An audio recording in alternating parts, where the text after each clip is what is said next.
Well, hi, everybody. Yeah, Kirok, no Dana to ring the bell. Dana is not joining us this evening. Um, but she's here in spirit. So, that's something. Anyway, hi, everybody. Welcome to, hey, Data Portal. Feels like it's been a while since I've seen you in one of these. Hi, everybody. Welcome to the show. As always, I will be answering questions submitted ahead of time by my wonderful Patreon patrons and channel members. So, if you have a question for me in the live chat, or just something you want me to pay attention to in the live chat, especially if you are going to be generous and toss out a super chat at some point, please, if at all possible, hold off on that stuff until I get through the patron and member questions, which I will try to do as quickly as possible while giving each question a fair amount of attention, because there are a bunch of them this time. But once I get through all the patron and member questions, I will spend the rest of the show hanging out with the live chat, and I will talk about whatever you want. So, with all that being said, let's begin, as always, with the I will describe you. There are. I'll tell you what, David Colby. David says, "How dare you describe me as wonderful?"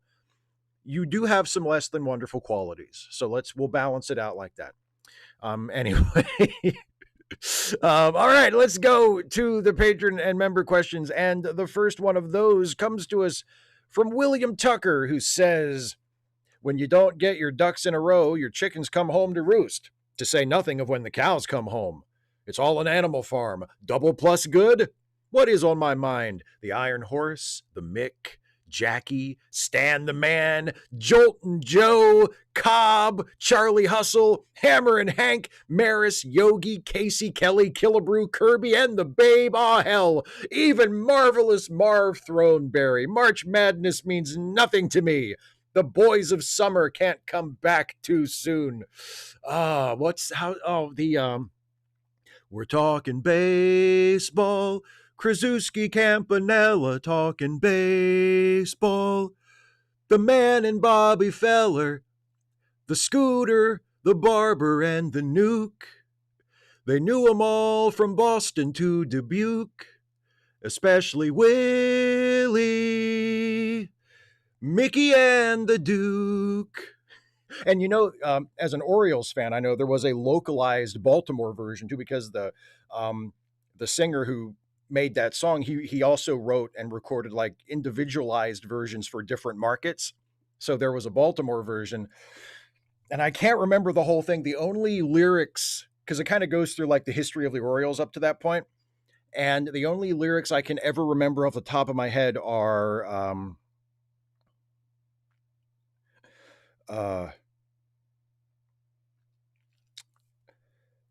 Cuellar and McNally poised to throw. Boog Powell strikes another mighty blow. We're talking baseball, baseball and the O's. So that's anyway. Yes, baseball. I'm all for it. General Contact Unit Problem Child. I like your reactions to these. So here's more bait.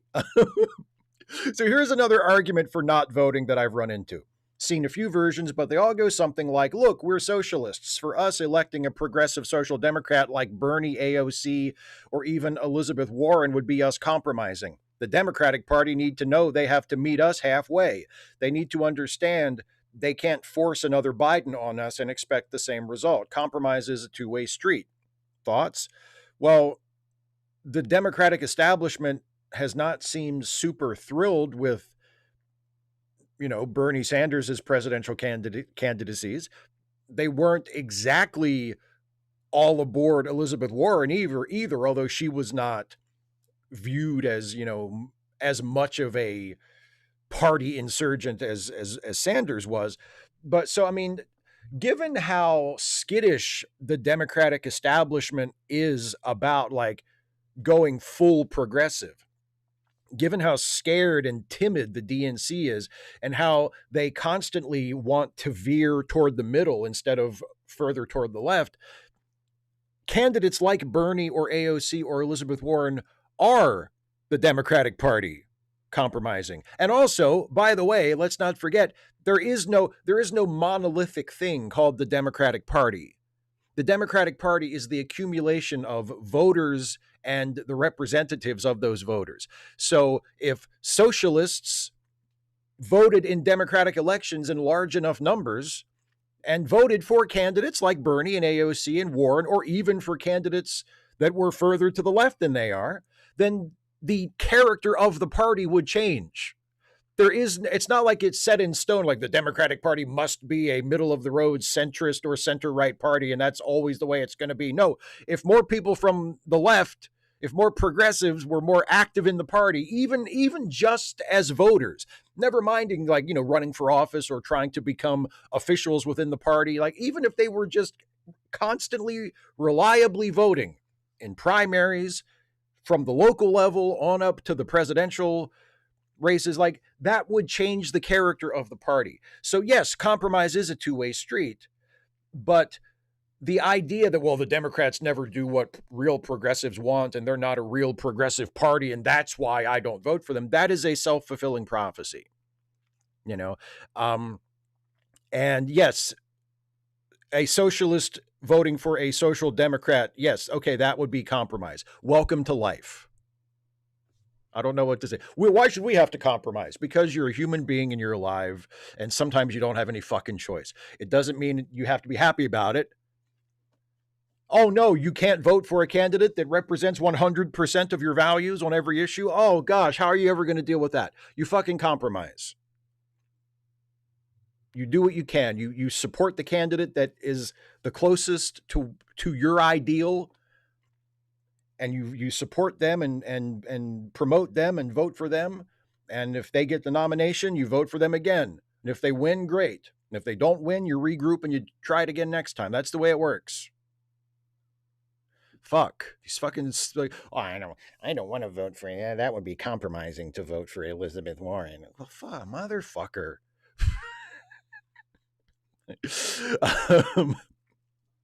An enemy spy who seems to almost exclusively love all the genres of media that Steve hates. All right.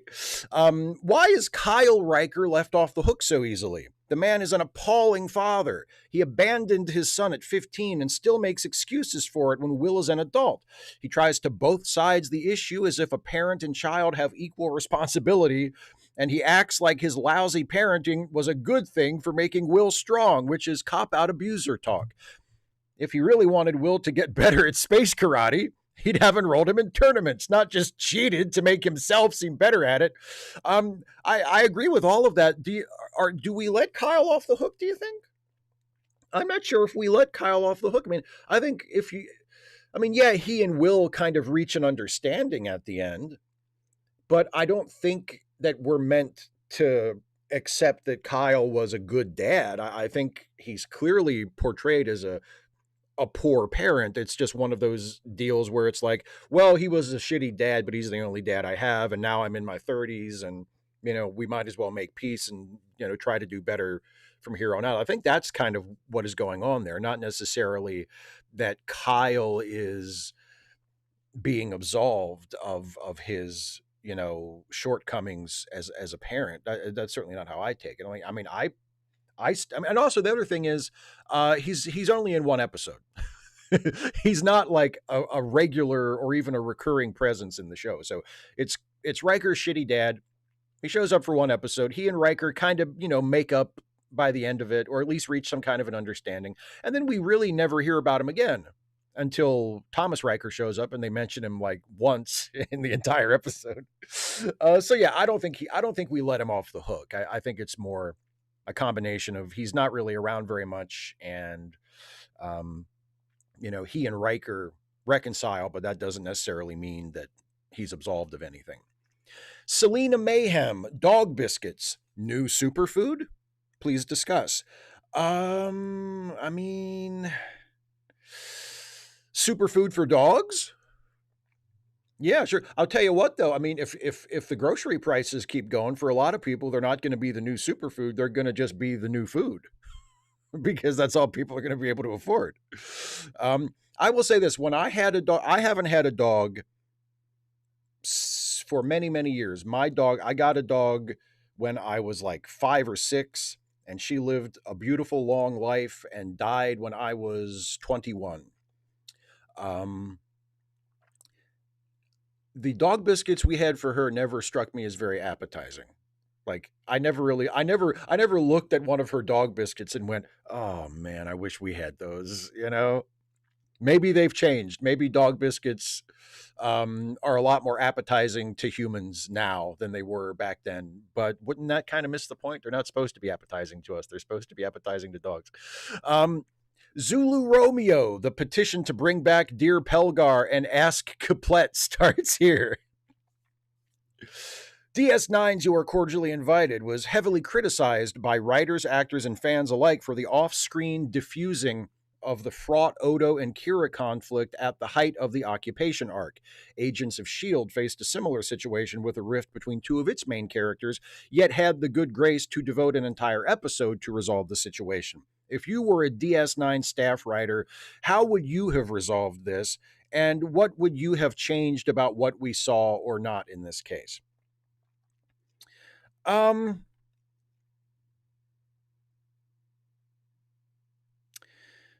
I mean, we recently watched these episodes, me and Dana, on Trek Reluctantly. So I guess I kind of have a fresh memory of the Kira Odo thing. I mean, so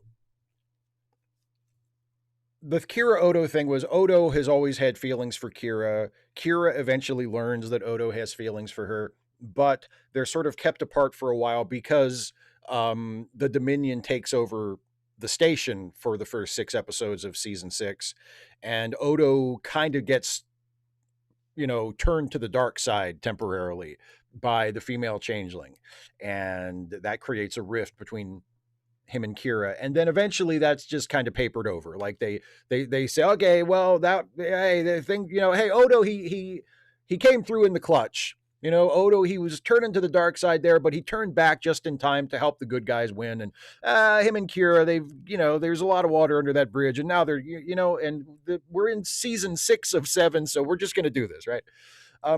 My big problem with it is, I mean, I don't have a huge problem with it. First of all, because I like Odo and I like Kira as individual characters, and I like them as a couple.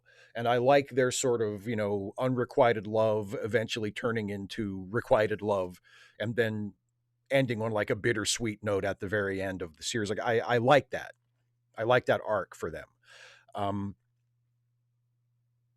But if I did have a criticism of it, it would be that they just did it too quickly. I mean, you mentioned devoting an entire episode of Agents of S.H.I.E.L.D. to resolving a similar conflict.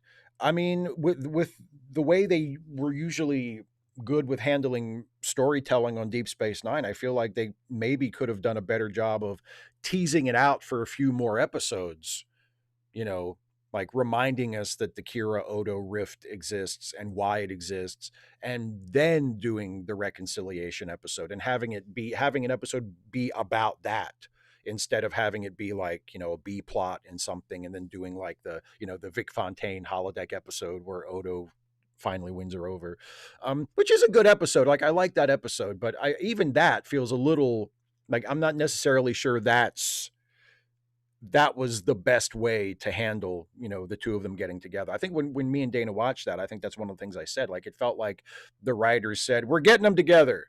And like that was the goal of that episode, to say we're getting them together. And then that's what they did. So it felt a little rushed to me.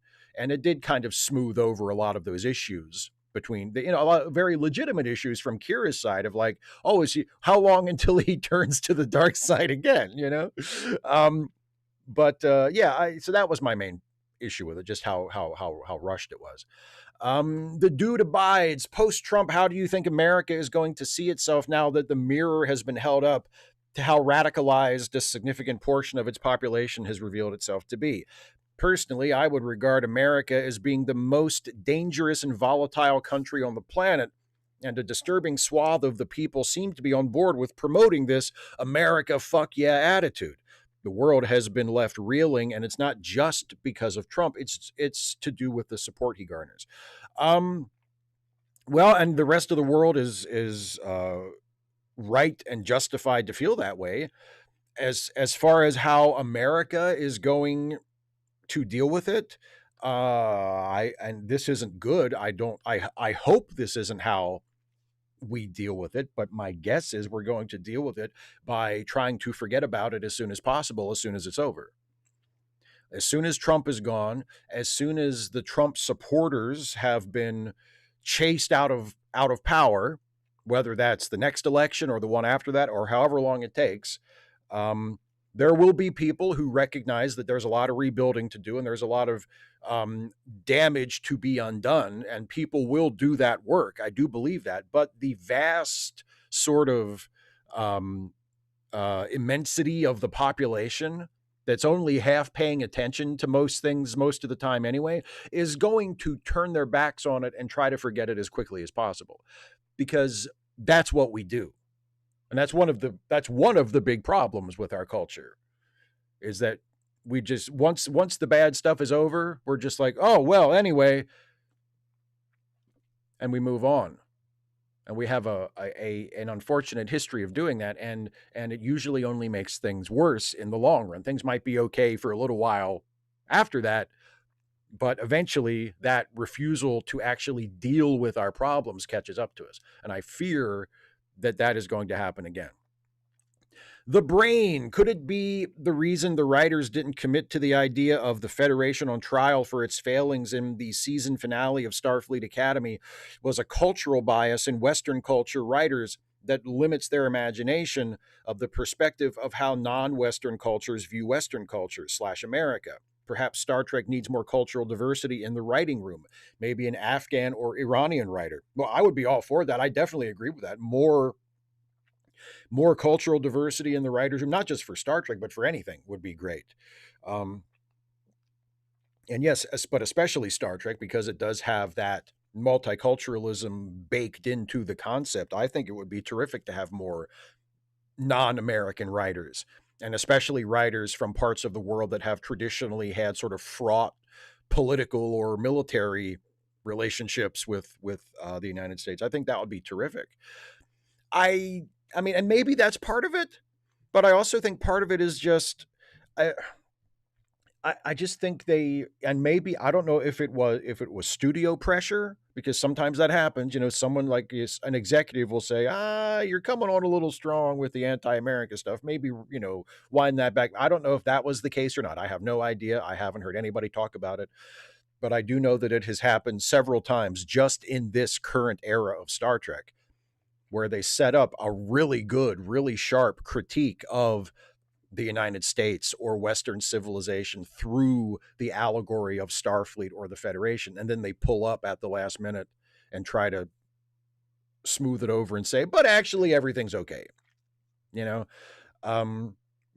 so I don't necessarily think it's just cultural bias. I mean, surely there's cultural bias at play, but I don't think it's just that. It can't be just that, because if it was, they never would have brought it up to begin with. Like, why raise the question? Why raise the issue?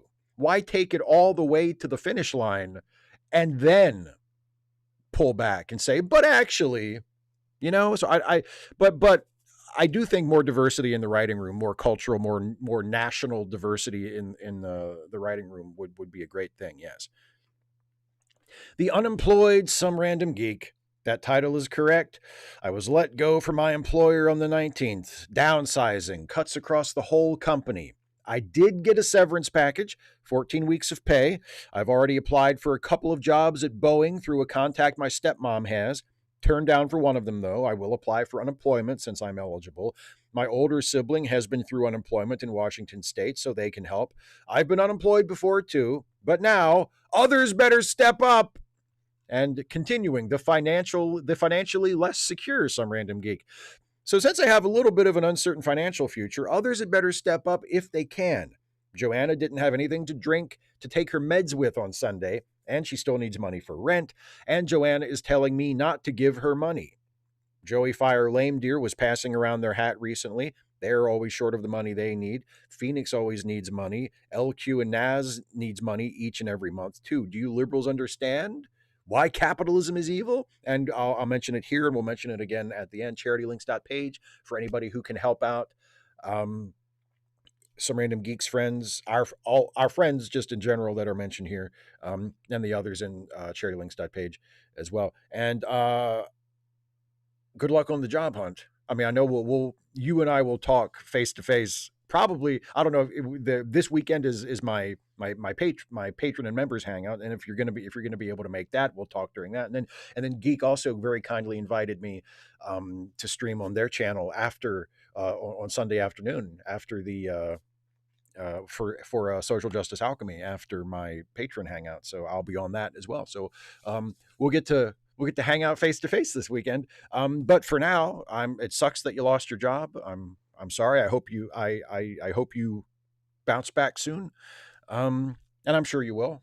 You know, you've got a good head on your shoulders, and you I know you don't like to do it, but you were capable of sort of reining in your more radical political beliefs, if necessary, to survive. Which sucks that you have to do that, but it is what it is, and I know it's a skill that you have. But yeah, I'm really sorry to hear about this, additional amount of trouble that you have to deal with. Jim P. Evening, Steve. I've noticed that people on the left speak about the Democratic Party much like the right talks about government and unions. It's some sort of outside force that fights against our interest. The DNC is run by elected people, not just to office, but inside the party itself. It's a reflection of who votes. Why do you think so many have fallen into this right-wing way of thinking? Can anything be done to right the ship? And I was saying this earlier. Yeah, there is no monolith called the Democratic Party that never changes. It reflects the people who are involved with it. God damn it. I keep doing that. I keep like banging the mic. You think after doing this for so many years, I'd have more awareness of where the microphone is. Anyway, why do I think so many have fallen into this way of thinking? Because it's easy. Because I think a lot of people, especially people who are disillusioned with the political system and are disillusioned with the lack of progress and, in fact, the sort of moving in the wrong direction that things have been doing for a while now.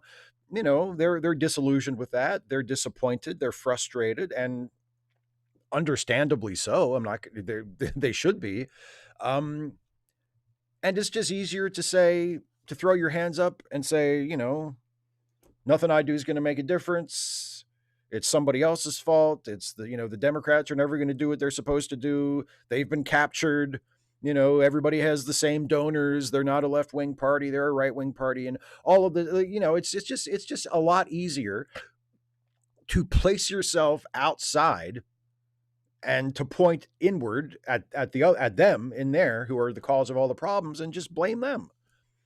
And, eschew any responsibility you might have or any ability you might have, even if it isn't just a small way, to contribute to changing things. So I think that's a lot of it. It's just easy. It's just easy. Because if you acknowledge that there is a way to change things and that you can participate in that change, but you're choosing not to for your own comfort or your own whatever, that doesn't sit nearly as easily as, well, not my fault, nothing I can do. You know what I mean? Air One Fire, who's Mary Poppins, y'all? Hi, Steve. I'm trying to revisit some of the school novels I've never read. I don't usually read Polish, but thought I'd like to broaden my horizons. The problem is, they can be quite fun, but most are nationalistic, nation-building in themes, and problematic in other ways, such as idealizing religion. Ironically, the Russian novels we had to read are much better. What is your experience with compulsory reading at school? Did the novels you had to read come with similar problems? Best wishes. I don't remember any problems like that. There are a lot of issues with various groups trying to politicize education in this country and trying to allow that, usually right wingers trying to force their ideology into classrooms and dictate what is and what isn't taught to students. But when I was in school, I don't remember our required readings for English class being of a particularly like jingoistic, nationalistic quality. We read a lot of Shakespeare. We read like, To Kill a Mockingbird and what else? What was another novel that we read? Um, The Scarlet Letter. Um, One English class read The Hobbit, but I wasn't in that one. I got out of that one. I was lucky. We didn't read The Hobbit in the English class in the section that I was in. It was another section read The Hobbit, so I didn't have to read the fucking Hobbit. Oh God. Um. So but no, I don't. It was mostly stuff like that. Just kind of English literature canon type stuff. Um, I'm sure if you look at it with a close analytical eye, and if I could have like a more complete recall of everything we read, I'm sure you could find things that, you know, might be suggestive of a political leaning this way or that. But I don't recall anything um, off the top of my head that is analogous to what you're describing there. Most of our required reading in school was fairly middle of the road, English literature, and by English, I mean English language type stuff. David Colby says it's not enough that Pike gets the beep chair. It's that he wants to see him suffer. Have you seen the Fallout TV show? If I go, hey, Steve, you should see the Fallout show. Will you see the Fallout show? It's got you say Walter. It's Walton, my friend. It's got Walton Goggins as the guy with no nose and no skin. It's also scathingly condemnatory of America in a way we always appreciate. I haven't seen it. I have no plans to watch it soon, not because I expect that it's bad or I have any I'm avoiding it for any reason. I'm just not interested. It's an adaptation of a video game I never played, and Pedro Pascal's not in it, so so I haven't. And it doesn't come to you from the executive producer of Chernobyl or any of the other accolades that the Last of Us series has going for it. So I'm not saying I'm never going to watch it. I may get around to it at some point, but it's just it doesn't. I'm not. I don't feel compelled to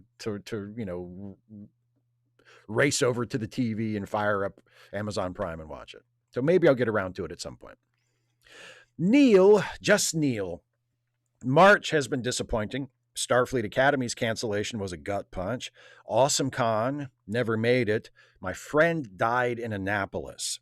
I sat with her for 4 days, feeling useless. I have no more taste for expos or conventions. By the way, I deserve that over-the-top reaction from you for my effusive praise over your vulnerable Nico case video. I understood your humor and its point.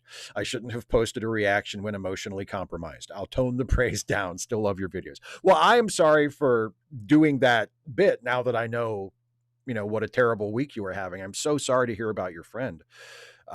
If I had known that you were going through something like that, I would not have had so much fun at your expense because you were a little effusive in your praise. But no, I'm really, really, really sorry to hear about the death of your friend. That's terrible. And hopefully, as time goes on, and you sort of move through the grieving process, eventually, at some point, whenever you get there, maybe you will recover your taste for expos and conventions, and you'll go back to one and have a good time.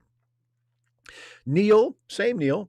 I enjoyed your Starfleet Academy video. I share your praise for Mary Wiseman's Tilly in episode 8, Resident. Growl. Down boy. But yes, I get it. I agree. Most of your observations zeroed in on what gave the show its soul and showcased its promise. Your criticisms focused on weaknesses created by fan service and pedantic myopic fans. What was the point of House Slytherin? I mean, the War College, when it disappears after episode 6. I think it's the consequence of a 10-episode season, compressing and dropping storytelling devices. Thoughts? I mean, yes and no. I'm very resistant to that criticism that, well, they just don't make enough episodes. I still feel very strongly that the number of episodes has nothing to do with the quality of the season. And that if you are a writer or part of the writing staff of a show, and you know that your order is for 10 episodes. And with streaming, it seems like with streaming, it's always pretty, you know how many episodes you've got. With a network show, there can be some uncertainty because you like the network might, especially if you're a new show or you're a show that's kind of on the bubble of cancellation, a network might order, say, 6 episodes or 13 episodes to start, and then you get into writing those shows and making those shows, and you don't actually know until well into production on the season whether those are all the episodes you're going to get to make, or whether the network is going to order what back in the day would have been considered a full season and ask for 20 something episodes. Whereas with a streaming show, you know from the beginning, okay, this is going to be 10 episodes, or this is going to be 8 episodes, or this is going to be 15 episodes, or however many it's going to be, right? So once you know that this season is 10 episodes, your job is to use those 10 episodes to make the best season that you can possibly make. So I don't really see how, well, if only they'd had 20 episodes, but they knew they didn't have 20 episodes. You see what I'm saying? Like, like I said, I'm very reluctant to appeal to that. Well, it would be better if there were more episodes. You've got 10 episodes. So make the best 10 episodes you can make. Like it's not like they thought they were making 20 and then halfway through the studio said, actually, we're only doing 10. If that was the case, I could understand, but that's not the case. And I do agree with you with the War College. But I think part of what happened is all of the characters, except for the Chancellor, all of the characters that were associated with the War College that kind of, were featured in the show, either like one of them was killed off, and then Terima, who was enrolled in the War College, was, withdrawn and re-enrolled in the Academy. So that loses a connection to the War College. So by the end of the season, it's like it kind of shifts focus to just the Academy cadets. I mean, I see what you're saying. I don't think just because it disappears after episode 6, that means it's pointless. I mean, it still exists, and the stories that were told with that concept are still there in the season. They still happened. So I don't necessarily think it's pointless just because the focus kind of shifts further away from it. And I imagine, the Chancellor is still there as a character, the Chancellor of the War College. And I imagine they will be present in some form in season 2. We'll just have to see how that works. But no, I see what you're saying, but I don't necessarily think that it's, that in and of itself is a weakness of the season. Although I love you calling them House Slytherin. Even though I'm trying to sort of distance myself from that particular franchise because, of what a monster the author is. But yes, I like that comparison. Danny K. Hey, Steve, I know you as a pretty consistent baseball cap guy, but have you ever tried any other hat styles? I mostly wear trucker hats plus a beanie in the winter, but would like to try some others. A flat cap or a pork pie hat, for instance. Though I expect I'll look stupid in the latter. Thanks, hope all is well. No, other than, unless it was like for a costume or something, like, I'm doing a video and I'm playing a character and I want to wear like a different kind of hat to suit the character. No, I always wear a baseball cap. I believe baseball caps are the only legitimate forms of hats, and that every other kind of hat is a silly hat. So if there is an occasion for me to wear a silly hat, then I will wear one. But in my own real life, like when I'm just out in the world being me, no, I don't wear silly hats. I wear baseball caps because those are real hats. Donovan, hey Steve, as someone whose autistic special interest is the Viking Age, it often frustrates me how many Nazis try to co-opt it for their own ends when the Vikings weren't racist. They were slightly sexist, but generally treated a woman wanting a masculine job like a family member who says they're going to be a poet or artist when they grow up, skeptical, but not going to stop them, and will celebrate if they make it. They also had similar views on queer folks. Is there any subject like that for you? Uh, I mean, can I say Star Trek?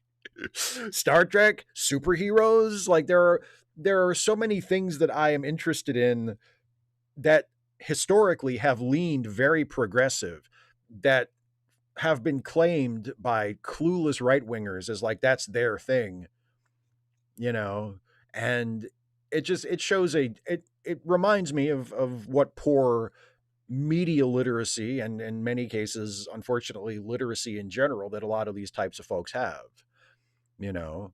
I mean, and that's also why that moment in with season 2 of Daredevil Born Again having just started, in season 1 of Daredevil Born Again, where there's that scene where the cops have, you know, the cops encounter the Punisher, and it's like, you know, Mayor Fisk's, you know, gang of, you know, extra crooked cops, and they're like expressing their admiration for the Punisher, and the Punisher like makes it clear that he has fucking no respect for them at all. So yeah, that moments like that are very satisfying to someone like me who's like, yeah, if you read the fucking comics, you know that Frank wouldn't like you guys, you know. Um, but yeah, the stuff like that, a lot of fiction and, you know, media type stuff that I'm into that has that right wingers, clueless right wingers who either don't pay attention or don't are very good at missing the obvious, have kind of claimed for themselves when it the content of it actually is diametrically opposed to what they stand for. Brian the Tired Baker. Steve, I calmed down and am editing my question because Brian did submit an earlier question, but this is the edited version now. I moved in February and finally have settled in enough that I can get back to writing. What are your habits / rituals about writing? And do you ever get writer's block? If so, what do you do to get through it? Trump and the whole the whole admin sucks, and so does Paramount for putting new Star Trek on hiatus. Keep up the good work. Well, I agree with that.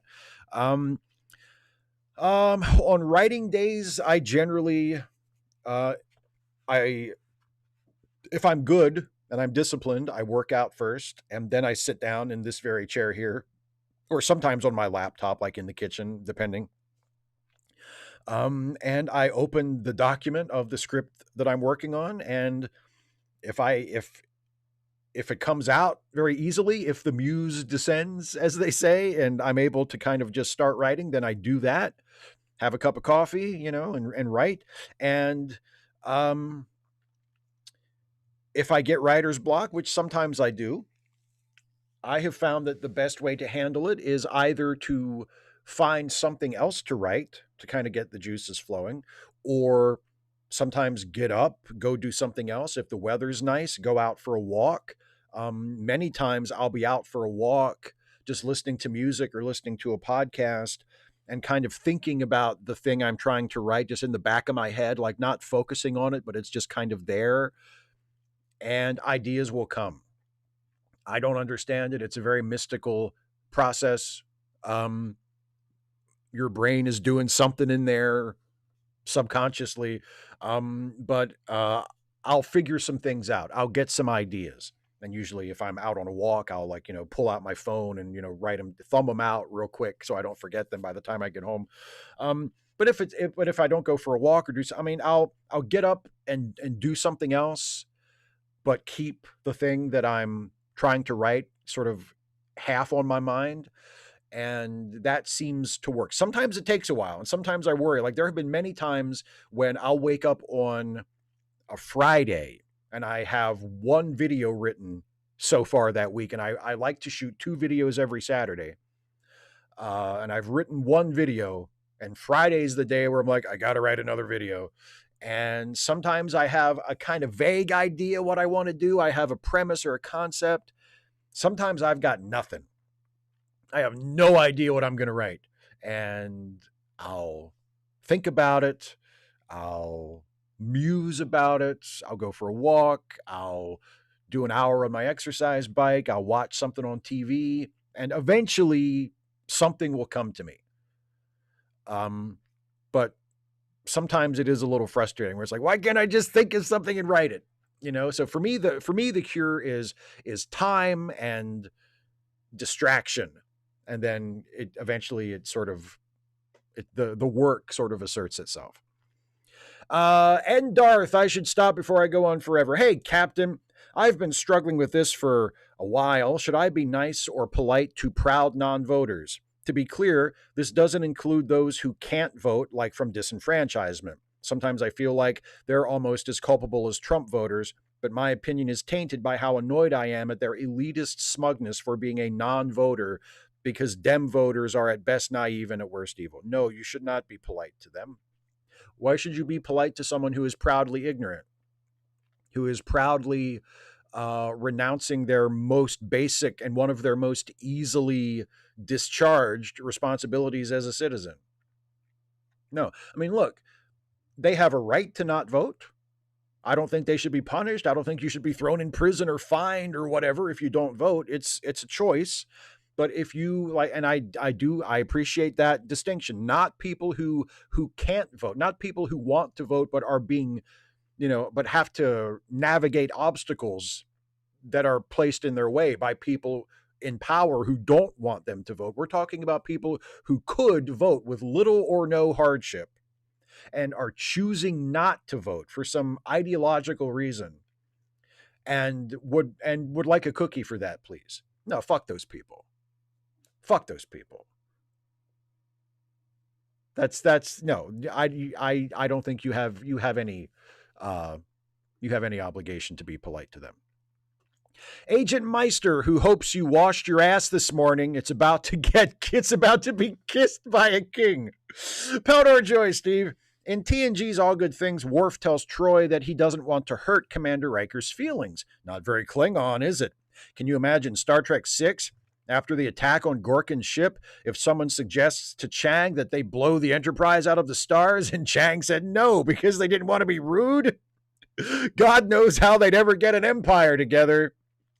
And speaking of Klingons, I love them in Disco's first season. They look like aliens and badass ones too. Thoughts? Well, I mean, that's Worf being Worf. It's maybe not very Klingon, but it's very Worf. He has, Worf is really one of the most actually honorable Klingons that we ever meet in Star Trek. He kind of takes all of the Klingon honor stuff way more seriously than a lot of Klingons who actually grew up in that culture do. So no, it's a very Worf thing, and there's no, I mean, there would be no because it's not about being polite. It's about, Commander Riker is his friend and he doesn't want to, do anything to disrespect Commander Riker. Whereas Chang has no reason not to blow up the Enterprise. And yes, I wish that Disco's first season had more interesting things to do with their Klingons, because I agree with you. I do like the general depiction of them, and that includes how they look. I've said many times, once it took me an episode or two to just make the mental adjustment that, okay, this is how the Klingons look in this show now, because they do look different than they had looked in previous incarnations of Star Trek. But once I made that mental adjustment, I was completely fine with it, and I'm still fine with it. I just wish that the story of season one had given those Klingons more interesting things to do. I think, as was the case with a lot of the elements of Discovery in season one, it's just there's a lot of unfulfilled potential there. The Grumpy Monkey. How now, Steve? What are your thoughts on Marvel bringing back Chris Evans and RDJ for Doomsday? Granted, RDJ is playing a different character, but it still has a whiff of desperation about it. Evans as Captain America had a near-perfect ending in Endgame, and bringing him back is, to me, what the Season 3 of Picard is to you. I hope I'm not being presumptuous. I've only dipped in and out of the MCU since Endgame and have found it underwhelming, so I think I'll give Doomsday a miss, but I hope I'm proven wrong. No, I agree with you. I mean, I'm withholding judgment until I see the movie. I haven't seen Doomsday yet, so I don't know if it's going to be good or not. But no, I agree with you. I think Steve Rogers' ending at the end of Endgame. Have I said end enough there? How many ends are in it? Steve Rogers' ending at the end of Endgame was perfect.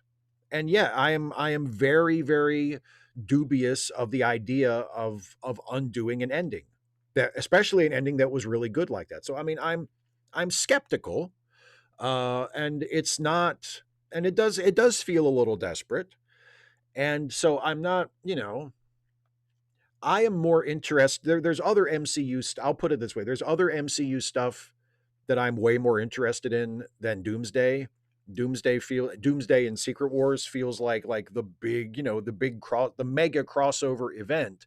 And even though I did really like Infinity War and Endgame, they were like best case scenario for those big crossover events. And whether it's comics or movies, the big crossover events aren't primarily what I'm there for. Like, I'll watch them or read them, as the case may be, when I was regularly reading comics. Um, but they never end up being my favorite thing. I'm always kind of, okay, well, we got the big crossover out of the way. Now let's get back to telling actual stories about these characters. So that's what I'm more interested in. But I can't judge Doomsday until I've seen it. So when it comes out at the end of this year, and I will see it, and then the following year Secret War will come out and I'll see that, and we'll see how they are. But no, I am not super excited about Chris Evans or Downey coming back. Not because I love them both and I love their characters, or I love Downey's old character. We'll see how he does as Doctor Doom. Um, but I also think they had their endings. Their endings were great. Let's just leave those as they are because they're fine, and let's move on and try other things. But Marvel feels like they need to go back to the well. So we'll see how that turns out. John Burns, Star Trek is okay sci-fi, but it did inspire other sci-fi. A movie I've always loved was Silent Running with Bruce Dern, that had an environmental message. Then there was the first season of the outlandish idea Space 1999. Wacky fun, as Alan Tudyk would say. Radiation on the moon overheats, blowing said moon into orbit. I think you mean out of orbit, but yes. Still good sci-fi. TOS was an ensemble cast. Why their first season was so good. How good was TAS season 1? In Canada, it was hard to find growing up. I think, like I said in that video I put up about the first seasons, first season of TAS is pretty good. It depends on your overall opinion of the animated series.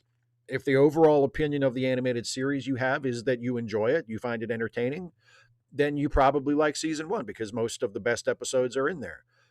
If the animated series isn't your thing, if the quality of the animation or the sort of woodenness of a lot of the voice acting, or the outlandishness of the stories, or how talky it tends to be, if all of those, if any or all of those things are kind of barriers to you enjoying it, then you might not like it so much. But I like it. So to me, first season of TAS is all right.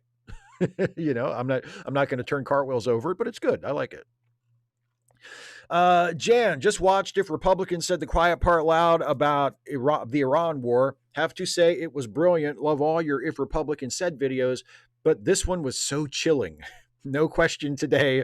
Just want to say thank you and take care. Well, I really appreciate that. Thank you for saying nice things. I would spend more time on this, but I feel like I should move on to the next question because there's still a bunch of them to go. But thank you very much for saying nice things about that video. The Ancient One. Hi, Steve. Happy Friday and happy first evening of spring break. And happy me day. This is Dana, everybody. This is Dana. Because this very day, March 27th, is Dana's birthday. And I don't think Dana is going to see this live because Dana will be out having dinner with her family to celebrate her birthday. But yes, first, okay, two things. First, will you sing happy birthday to me? I don't know if I'll see it in person. We might spend the evening with my parents, but my thoughts are with y'all. Second, will you rant about what an awful idea a teaching robot is and why it's awful and what it shows about someone who'd think it's a good idea? Like, really go off, except please don't actually do anything that would get you arrested. Like, what's okay? First, okay. Happy birthday to you. Happy birthday to you. Happy birthday, dear Dana. Happy birthday to you and many more. Happy birthday to you. You live in a zoo. You look like a monkey and you smell like one too. That's a good variant from school as well. Happy birthday, Dana. I know I've told you that personally already today, but happy birthday. And for any of you who don't know what she's talking about with this second bit here, Melania Trump made an appearance at the White House recently next to an android, basically a humanoid robot that was being promoted as someday in the near future, it will be an AI teacher. And the idea is, well, eventually we're going to have these AI teachers, and they're going to be artificially intelligent robots, and then they'll, be able to serve students in areas where there aren't enough teachers, or blah blah blah blah blah. And what do I think of that? I think they should just pay people. Just pay people to be teachers. How about that? Can we do that? It is amazing how far people will go. And I mean, like, wealthy people, rich people, quote unquote job creators. It's amazing how far job creators will go to avoid having to create jobs, isn't it? If you want to have more teachers available for students who are being underserved in their education, then pay people enough money that they want to become teachers and they are willing to go teach in the places where the teachers are needed. Just fucking pay people. Problem solved. But no, we don't want to do that. We don't want to pay people. We don't want to give money to people in exchange for their services and a fair amount of money to compensate them for the amount of labor and commitment that their services require. No, we don't want to do that. Let's make fucking AI robots and we'll put them in classrooms instead. It is so fucking ridiculous. And look, I'm not nearly as anti-AI as a lot of people are. My biggest problems with AI at the moment are the underlying sort of unethical ways that it is trained and the environmentally costly ways that it is implemented. Like, you can't get around that. Like, that's just a problem with it. And the fact that it still can't do the things that its boosters say it can do. ChatGPT, Gemini, all of these sort of, publicly available AI-powered assistant platforms, they still have a real problem with giving you accurate information when you ask them questions. Still, after being available for several years and after undergoing multiple upgrades, like each different all the different versions, all the different companies doing this same basic thing, creating this same basic product. They've been upgraded and evolved over and over and over again, and still they have this problem where if you ask it a fairly straightforward factual question, you can't be sure if the answer it gives you is going to be correct. So until we solve that problem, I don't know, maybe let's not even talk about using it to be a teacher. How about that? How about we solve that? How about we create one that is actually factually reliable when you ask it a question? And then maybe we can start to talk about the vague, far-off possibility that maybe in certain extremely specialized circumstances, or in a way where it is clearly being used as like a supplementary thing to human-led education of humans, maybe we can talk about that. But we're not even close to that yet, I don't think. So no, it's a really silly idea being promoted by really silly people who are willing to go to extreme lengths to avoid just fucking paying people. Just pay human teachers to teach human students. How about that? Happy birthday, Dana. Rusty Ronan, yo, Steve, happy opening day. Your Orioles are looking good again. Hopefully they'll play the whole season this year and not quit playing a month before the season ends. Do you have any plans for catching a game this year? From what I understand, the Orioles play at one of the nicest parks in the league. It'll be great to see Dodgers versus Orioles World Series again. Dodgers owe them a playback. Here's to another year in the sun, Steve. I'm going to go watch Bad News Bears again now. Let's go Dodgers, three-peat. I mean, it would be great to see the Orioles in the World Series against anybody. um, but yeah, Orioles versus Dodgers again. That would be nice. They've gone at it. What was it? They played the Dodgers in '66, didn't they? Didn't they beat the Dodgers for their first World Championship? I think. Anyway, yeah, but no, yeah. I don't have any specific plans to go see a game this year. Something might come up and I'll go, but I'm not planning on it. But yes, Camden Yards, where the Orioles play their home games, it is an absolutely gorgeous ballpark. It is absolutely gorgeous. I can't speak on a personal basis as to how it compares to other major league ballparks. But the times I have been to Camden Yards, it's a beautiful, it's as good in person, it's as good as it looks on TV and better. It's a beautiful ballpark. Brian McKinley, who thinks Steve would really like V and V the Final Battle. I mostly wanted to check in and say hi. The last month or two have been rough due to my depression, but your channel is one of the things that helps cheer me up. No real question this time, just a thanks for the content you make. You really should check out V, though. It's wonderfully anti-fascist and cheesy 80s fun. I will probably check out V before I check out whatever David Colby said. Fallout. I'll probably watch V before I watch Fallout. Thank you very much for the kind words, Brian, and I'm glad that I can be of some use to you. Yeah, thanks a lot. I appreciate it. Lynn Kibblemom, stop the world. I want to get off. Hey, Steve, sorry if you've already answered this, but are you planning to attend a protest tomorrow? If not, why not? I personally find crowds challenging, but fortunately, in my small town, it probably won't be more than a few hundred people, so I think I can handle it, at least for a while. Sign I'm considering using, supercalifragilistic pedo Nazi POTUS. I like it. No, I'm not planning to go to a protest tomorrow. Saturday is my video production day, and I can't afford not to shoot videos tomorrow. So my time is spoken for. I mean, I'm not nuts about crowds either, but I have gone to some really big protests in the past when my schedule has more aligned with them, but no, I have no plans of going to a protest tomorrow. But I hope you go, and I hope you have a good time, and I hope you get a good turnout, and I hope you hold up that sign because that's an awesome sign. Andy Lawler, who has had a fucking week, let me tell you.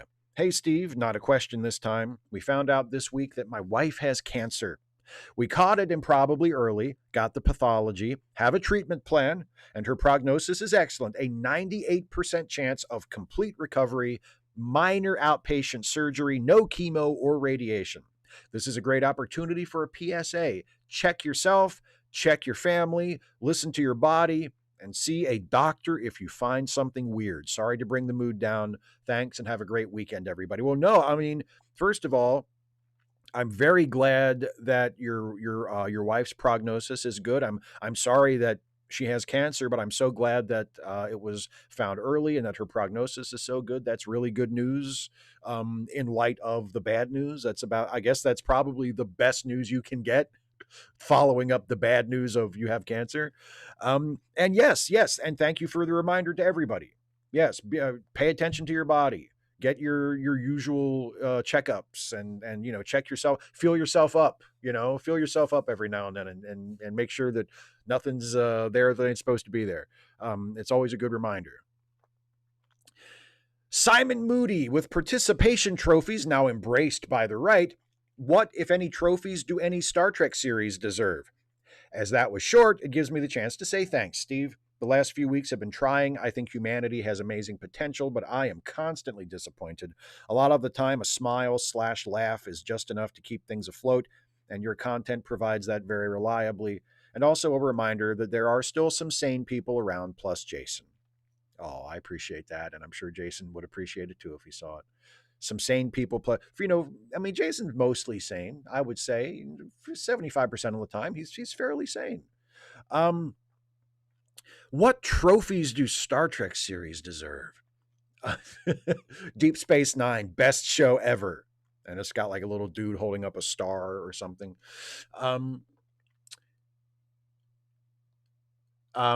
Avery Brooks and William Shatner could both share the prize for, outstanding achievement in overacting. Yeah, I don't know. I'm coming up dry. I'm coming up dry on the trophies that Star Trek shows deserve. But if anybody has any suggestions and wants to bail me out, toss them in the chat. Greg, the semi-great Gildersleeve. Steve, I enjoyed the Kurtzman video. Debates have raged in the comments about whether the new Trek shows accurately reflect Gene Roddenberry's vision. Raffi living in poverty, the Federation having a dark side, Section 31, etc., and conflict between main characters strikes some fans as contrary to the optimistic, prosperous, and enlightened society described in TOS and TNG. I think societies go through ups and downs, and it would be unrealistic not to address these things. Thoughts? Well, yes, I think I agree with you on that because I've expressed similar thoughts in my videos. And also, I don't care what Gene Roddenberry's vision was. There are parts of Gene Roddenberry's vision for Star Trek that I fully embrace and endorse, and I think were great. And I'm very glad that he created the show in the way that he did. The emphasis on diversity and inclusion, the emphasis on the idea that the path to the future for humanity is getting over our bullshit, getting over our racism and sexism and xenophobia and tendency to make war on each other. Like once we grow up as a people and get beyond that, that is how we get to the Star Trek future. I'm all for that. I think that in terms of that, I think Roddenberry's vision is great. But when it gets into the, people won't have strong emotions and nobody will fight and there won't be any interpersonal conflict and all the Starfleet characters have to get along and the conflict always has to come from outside, that's bullshit. I don't like that dramatically because I would imagine, and I've heard from people, and we've had, interviews and stuff over the years from writers who worked under Roddenberry when he was imposing those conditions about how fucking difficult it was to write a television show where you're not supposed to have conflict between your characters.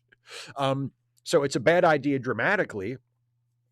And it's a bad idea in terms of the ability to use the show for social and political commentary as well, because it is much more effective and much more honest if the problems don't always come from the outside, but they do come from the inside. If the problem isn't those people over there, but the problem is us and our attitudes and our institutions and our assumptions. And you can do both. Like you can present Star Trek as taking place in a utopian future where we have conquered poverty, but also humans are still humans and we're not perfect. And yes, we've overcome a lot of our, intolerance, but in some ways we have just maybe sort of shifted the intolerant instincts in another direction. And there are still problems that need to be dealt with. And those problems then can be mapped onto the real problems that we in the actual, world still need to deal with. And therefore the show has a relevance to our society. And it's not just, oh boy, the people on this weird planet, we need to fix them, or isn't it happy that we're not like them?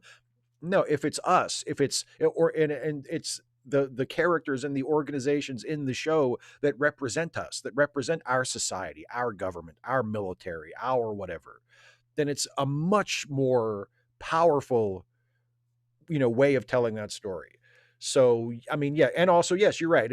Societies do have ups and downs, and I think for all of those reasons, for creative reasons and for just that's how history and society works, the creators of Star Trek shows should have the freedom to recreate the Federation and Starfleet however they need to suit the purposes of their show.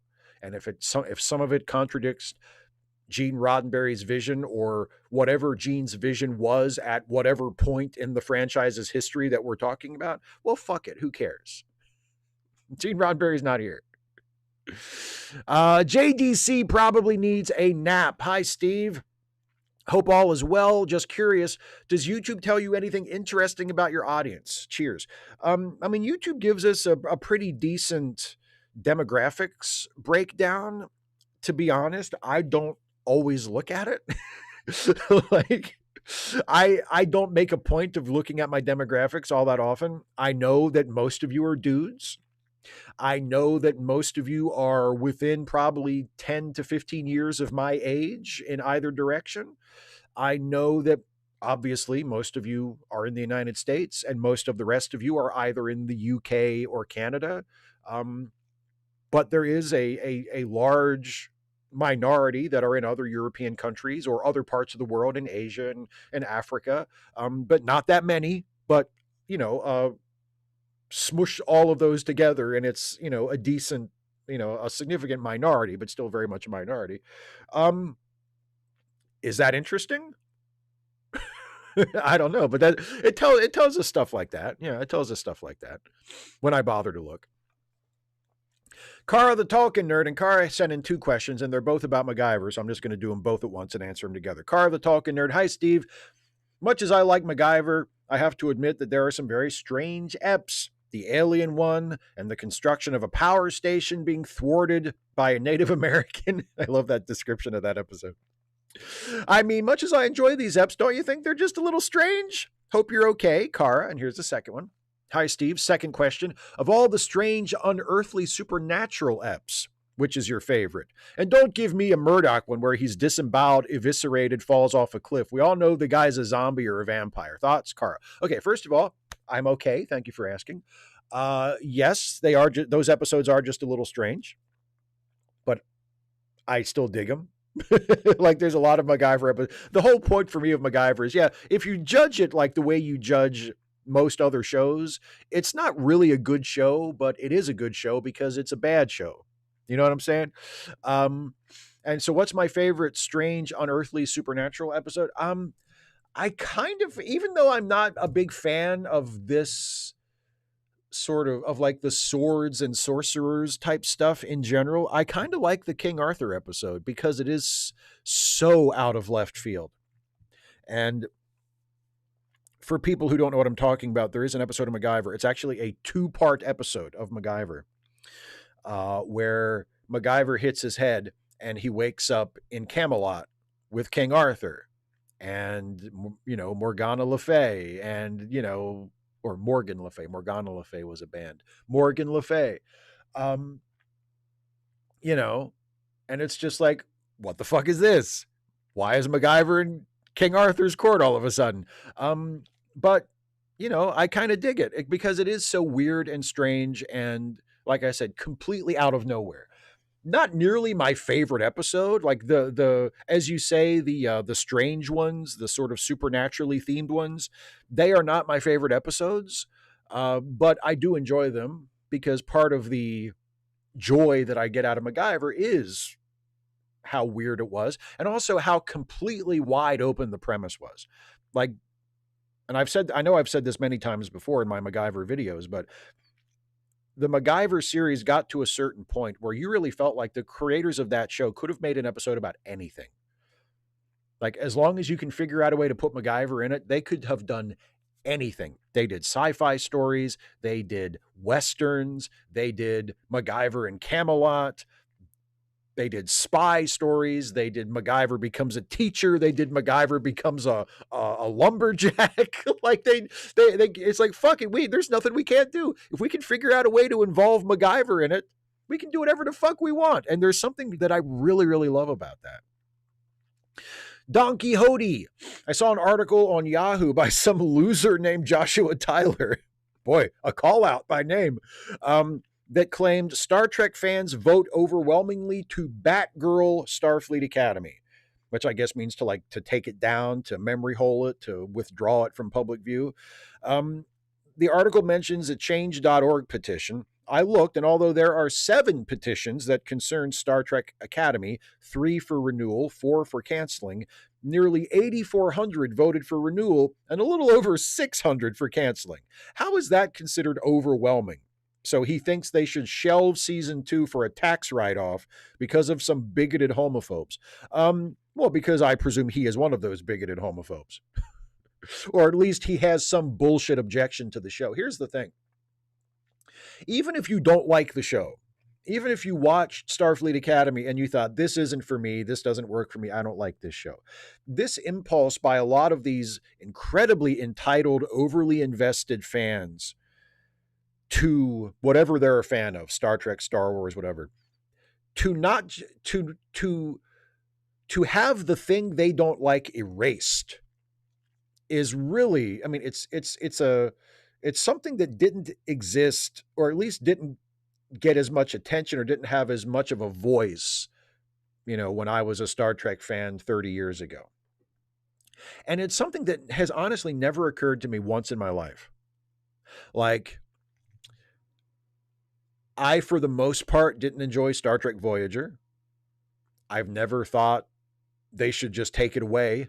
They should just, put it in a vault somewhere and never let anybody watch it. I really didn't like season 2 of Star Trek Picard. I still say to this day, it's only been a few years, but you know what I'm saying. Worst season of a Star Trek show ever, by far. Absolutely terrible. Do I think that they should burn the negatives or whatever? No, of course not. It exists. It's there. If people want to watch it, they should be able to watch it. They made it.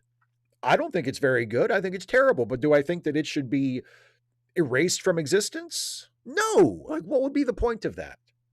What would be the point of that? I'm a Batman fan. Do I think they should erase Batman Forever and Batman and Robin from existence? No. They exist. What's wrong with that? Just because I don't like it, just because I don't think it's very good, doesn't mean that it should be, that they should dig a hole somewhere and throw it in and not let anybody see it anymore. Like, how precious are these people? Oh, it besmirches Star Trek. It's a stain on Star Trek, as though there isn't a million fucking dog shit episodes of Star Trek already. You know what I'm saying? Like, even if you didn't like the Starfleet Academy show, are you really going to tell me it's the first bad Star Trek show? Like, should we memory hole, should we Batgirl all the other shitty Star Trek shows too? Like, it doesn't make any, it's a really, really childish, entitled attitude. And it's about not just having an opinion about the quality of a given show. It's about wanting to assert authority. It's about wanting to treat the franchise as though it's yours and force the studio that owns it and controls it to cede to your demands. That's what it's about. We're the fans and we say you shouldn't have that show on anymore. And you shouldn't release season 2 and you should delete it all because we don't like it. And that's what we say you should do. There's a lot of that going on as well. And it's kind of pathetic. Yeah. Faragrim. Hi, Steve. My husband and I hope you are well. Another Star Trek show bites the dust. I can't help but feel myself aligning with the conspiracy theory that Paramount's evil overlords did it to appease the administration. Heaven forbid they try new things instead of remaking TNG or TOS again. What are your thoughts on the state of Star Trek moving forward? I mean, as I said in my Alex Kurtzman video earlier this week, I think they're probably going to remake TNG or TOS again. Again, that's just a speculation on my part. I do not know. I don't think anybody other than maybe someone in like the inner circle of Paramount who is talking about Star Trek has any idea. I honestly don't know. All I know is until we hear otherwise, we're getting 2 more seasons of Strange New Worlds. We're getting 1 more season of Academy, and there is still a movie in some stage of development. So how any of those things are going to turn out and what is going to come after that, I have no idea. But I suspect that under the new ownership, uh, they are probably going to lean more heavily toward legacy flavored stuff, because the perception is that's what people want. The perception is that is a safer bet than trying something new. And it's not just Star Trek, it's everything. And it's not just the Ellisons and Paramount, it's everywhere. Hollywood in general has been infected with that disease for many, many, many years. Incredibly risk averse, incredibly attached to established brands and legacy brands. And I mean, we talked about it earlier with the Marvel movies and wanting to bring back Robert Downey Jr. and Chris Evans. Bring back the characters people liked before. Establishing new characters has been too hard. It's been too much of a risk. We can't depend on Doomsday having a big enough box office unless we bring back the original Captain America and we bring back Robert Downey Jr. Like, it's just it's like that all over the place. So if I had to guess, that's what at least the immediate future of Star Trek holds. But again, I have no idea. I honestly don't. I will find out as soon as the rest of you all find out when something is publicly announced. Joe McClory, approaching my 46th birthday. Me too.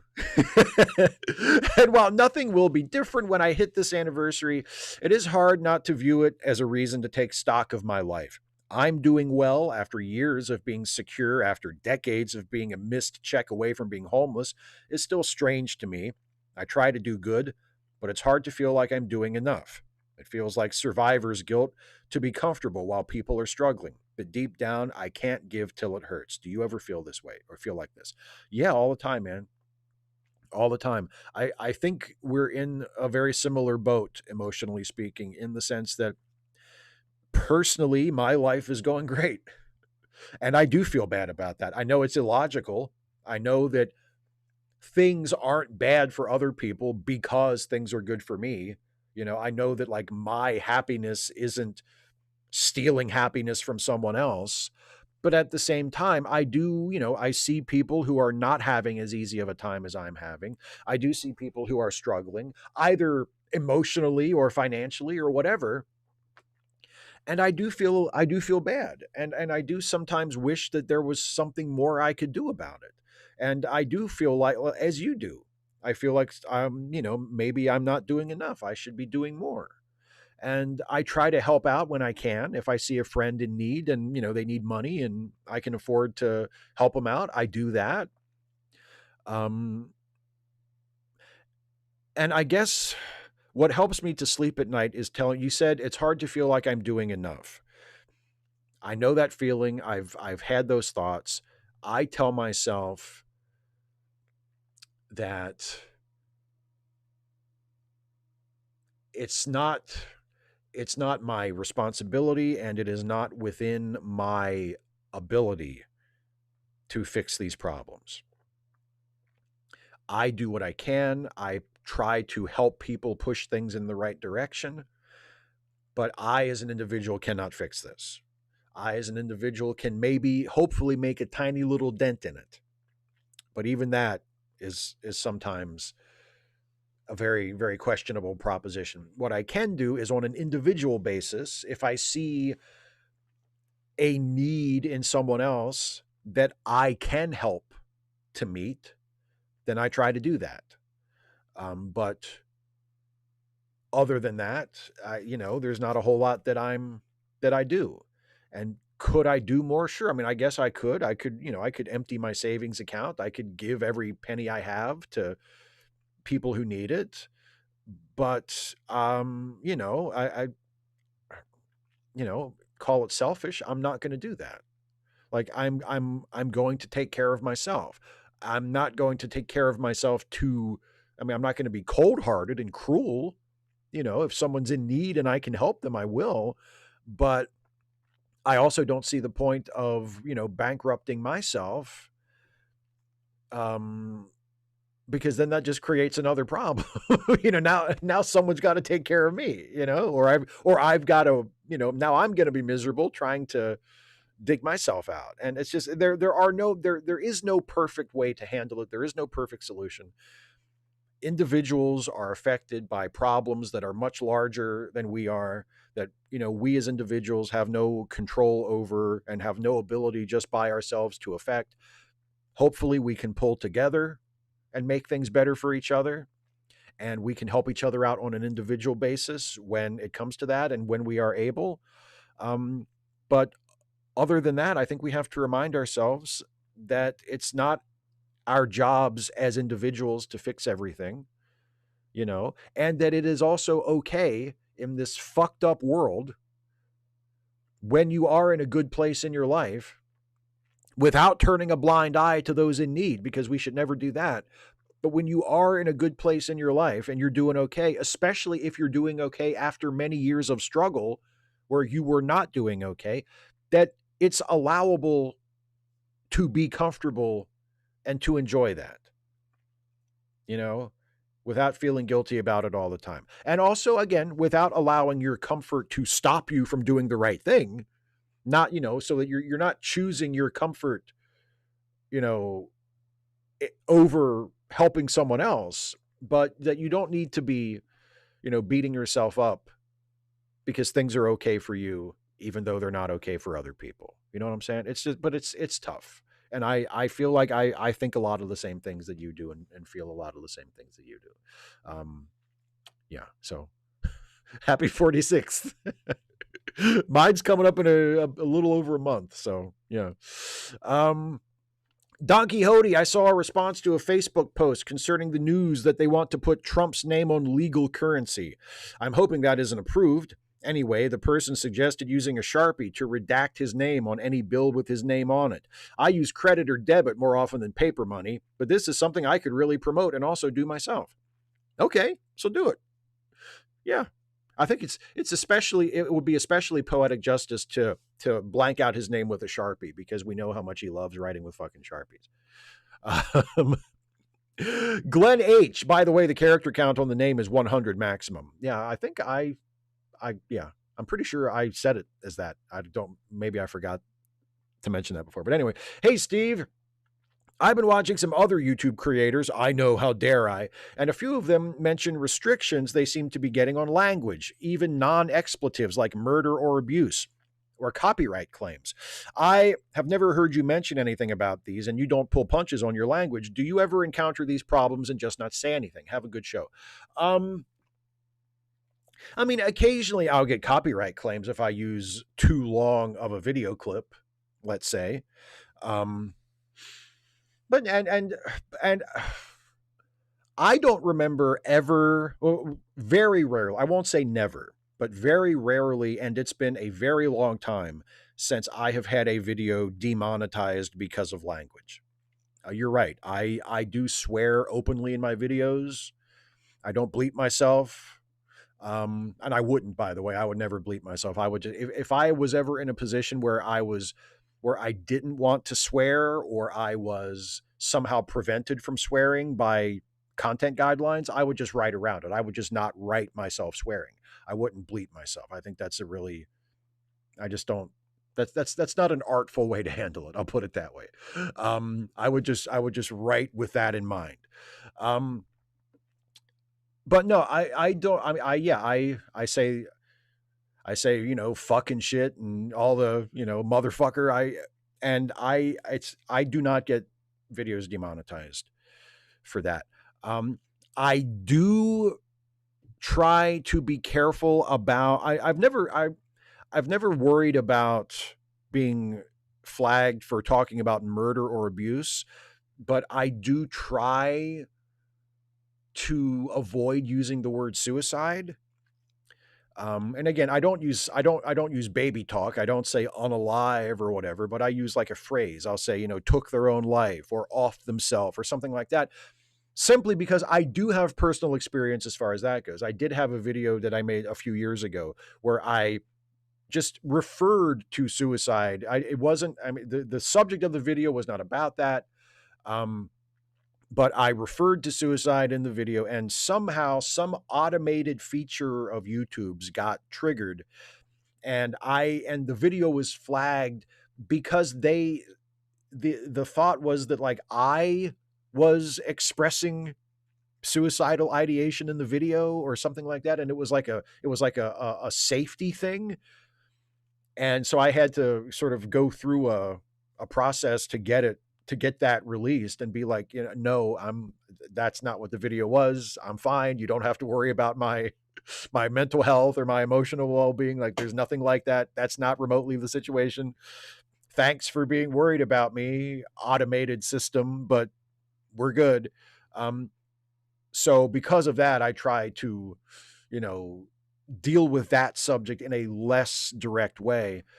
But again, I don't resort to baby talk. I write around it in a way that allows me to still sound like an articulate fucking adult. And yeah, and I don't talk about that stuff usually in videos because who cares? When I make a video, it's usually a video about a specific thing, and people don't give a fuck if I had to write around certain words or I had to deal with a certain sensitive topic in a particular way because I thought that it might get demonetized like that. The audience doesn't give a fuck about that. I don't talk about it because who fucking cares? The audience doesn't care. The audience wants to hear what I have to say about whatever, this fucking MacGyver episode, so yeah, that's why I don't usually mention it because, it's behind the scenes shit. The audience doesn't care and they shouldn't care. Isaiah, hi Steve. Have you ever noticed that in season 1 of TNG that it had some pretty unique quirks? For example, just like TOS, TNG uses the superhero intro tune after every commercial break to show the Enterprise D and our heroes. Why not have a Starfleet comm badge over a tie-dye background jump at you? LOL. Also, in season 1, notice the heavy use of synthesizer during some of the score and the eternal music and some episodes. 11001001, I should say, has some shots that I personally love. And then Isaiah asked another question. I'll just go straight into the second one. The Enterprise D during the starbase and backing out during the abandoned ship scene, all to stirring and comically dramatic music. The crew just looks on as the ship slowly backs out of the starbase. Haha. Steve, what parts of season 1 of TNG do you appreciate, even though it's kind of a stinker? Here's an update on my Chapel Roan astronaut portrait I've been working on. And I do have those pics that I will show you of Isaiah's Chapel Roan astronaut portrait. But yeah, what do I like about season 1 of TNG? Big Goodbye is a decent episode. Skin of Evil is a decent episode, even though they killed my beloved Tasha. It's a good episode. It is very cheesy, but I'm with you. I do kind of like the synthesizer. I mean, I'm glad that they moved beyond that later in the series. I'm glad that the whole show wasn't scored with a synthesizer, but I do kind of enjoy it. It's like, it just has a very different sound. And I kind of enjoy it. And it's really, I mean, other than when they whip it out for Best of Both Worlds, it's really the only time in the show that the Enterprise separating the saucer is a thing. They do it a couple of times in season 1, and then they do it in Best of Both Worlds as a part of Riker's plan to defeat the Borg. And then other than that, it really never comes up, until Generations when they have to crash the ship, which again is fine. I'm glad that they weren't constantly shoehorning it into stories. Like, we got to figure out an excuse to separate the saucer. Like, I mean, I'm glad that they didn't do it as often as they did, but it is kind of unusual that like they make such a big deal about it. We're like, they're doing a saucer separation in like the first like 5 or 10 minutes of the pilot. Like, oh shit, this is going to be kind of important, I guess, huh? And then it almost never happens again. So, yeah, stuff like that. Now here's a couple of different shots, that I have kind of put together in one screen. This is Isaiah's portrait of Chapel Roan as a space shuttle astronaut. And you can see there's the orange on the flight suit, the American flag there in the background. Coming along nicely. Thank you for sharing that, my friend. All right, a couple more patron questions. The Academy academic. So with Starfleet Academy being canceled, what do you think the fate of Tawny Newsome series will be. I don't know if they announced anything definitive or not. We at least have Strange New World season 4 and 5 to look forward to whenever they come out. Hopefully, they at least put them on Blu-ray so we can complete the franchise set. I'm sure they will. Um, yeah, I didn't think about the Tawny Newsome series. We haven't heard anything about that recently. I think even in the discussions about the future of the franchise in these last few weeks, leading up to the announcement that Starfleet Academy isn't going beyond season 2. I don't think the Tawny Newsome show has been mentioned. I don't know if it's still being developed or not, because that's the last I heard about it. Is that they were still developing it. We never got any. We don't know what they wanted to call it. There's been no casting news. We don't even know if there's ever been like a script completed. So I have no idea. What the fate of that is. If I had to guess, I'd probably say that it's not going to happen, just given, the fact that it seems like they want to kind of roll things over. But we'll see. Russell, hey Steve, in response to your all first seasons have bad all first seasons are. How about all Star Trek shows have bad first seasons? Let's go with that. No, before I begin, this is just an opinion, nor is an attack on yours. I get it is hard to understand intent with text. First, I wanted to say thank you for acknowledging that the first season of TOS was actually good. But then we hit TNG, and I get it, pilot episode is weak in comparison, but I honestly didn't hate it. Then there was Hide and Q, which personally I enjoyed as much as I do Move Along Home. What about it? And then here's part 2 from Russell. What about this episode separates this from a fun episode to you, so to speak? Now, question 2. Buffy fans lost Nick Brendan a week ago, and while true he had some domestic abuse problems that were inexcusable, he was also trying to recover, oftentimes sharing his personal struggles with fans on Facebook through what he called fireside chats and live rewatches. I actually befriended his last partner. I actually got to know her better than Nick himself, and she recently posted something I agree with. And then I guess you ran out on the letter count, and we don't know what she said that you agree with. But anyway, so first, what's the difference? Why is Move Along Home a fun episode, but Hide and Q isn't? It's subjective, I guess. I enjoy Move Along Home. I enjoy the wackiness of it. I enjoy Joel Brooks as one of the Wadi. And Hide and Q just seems it just I don't think it's funny. If it's like a lot of season 1, it's very stiff. The acting is very stiff. It kind of plods along, especially when you get to that part at near the end where Riker's like trying to give gifts to his friends, and like, we all know where this is going. We know that they're all gonna decline the gifts, and then Riker's gonna renounce the Q power. Like, okay, let's just get on with it. And it feels like it just takes forever. Like a lot of season 1 of TNG has the same problems that a lot of Star Trek, the original series episodes have, which is the episodes just are really poorly paced and they tend to drag.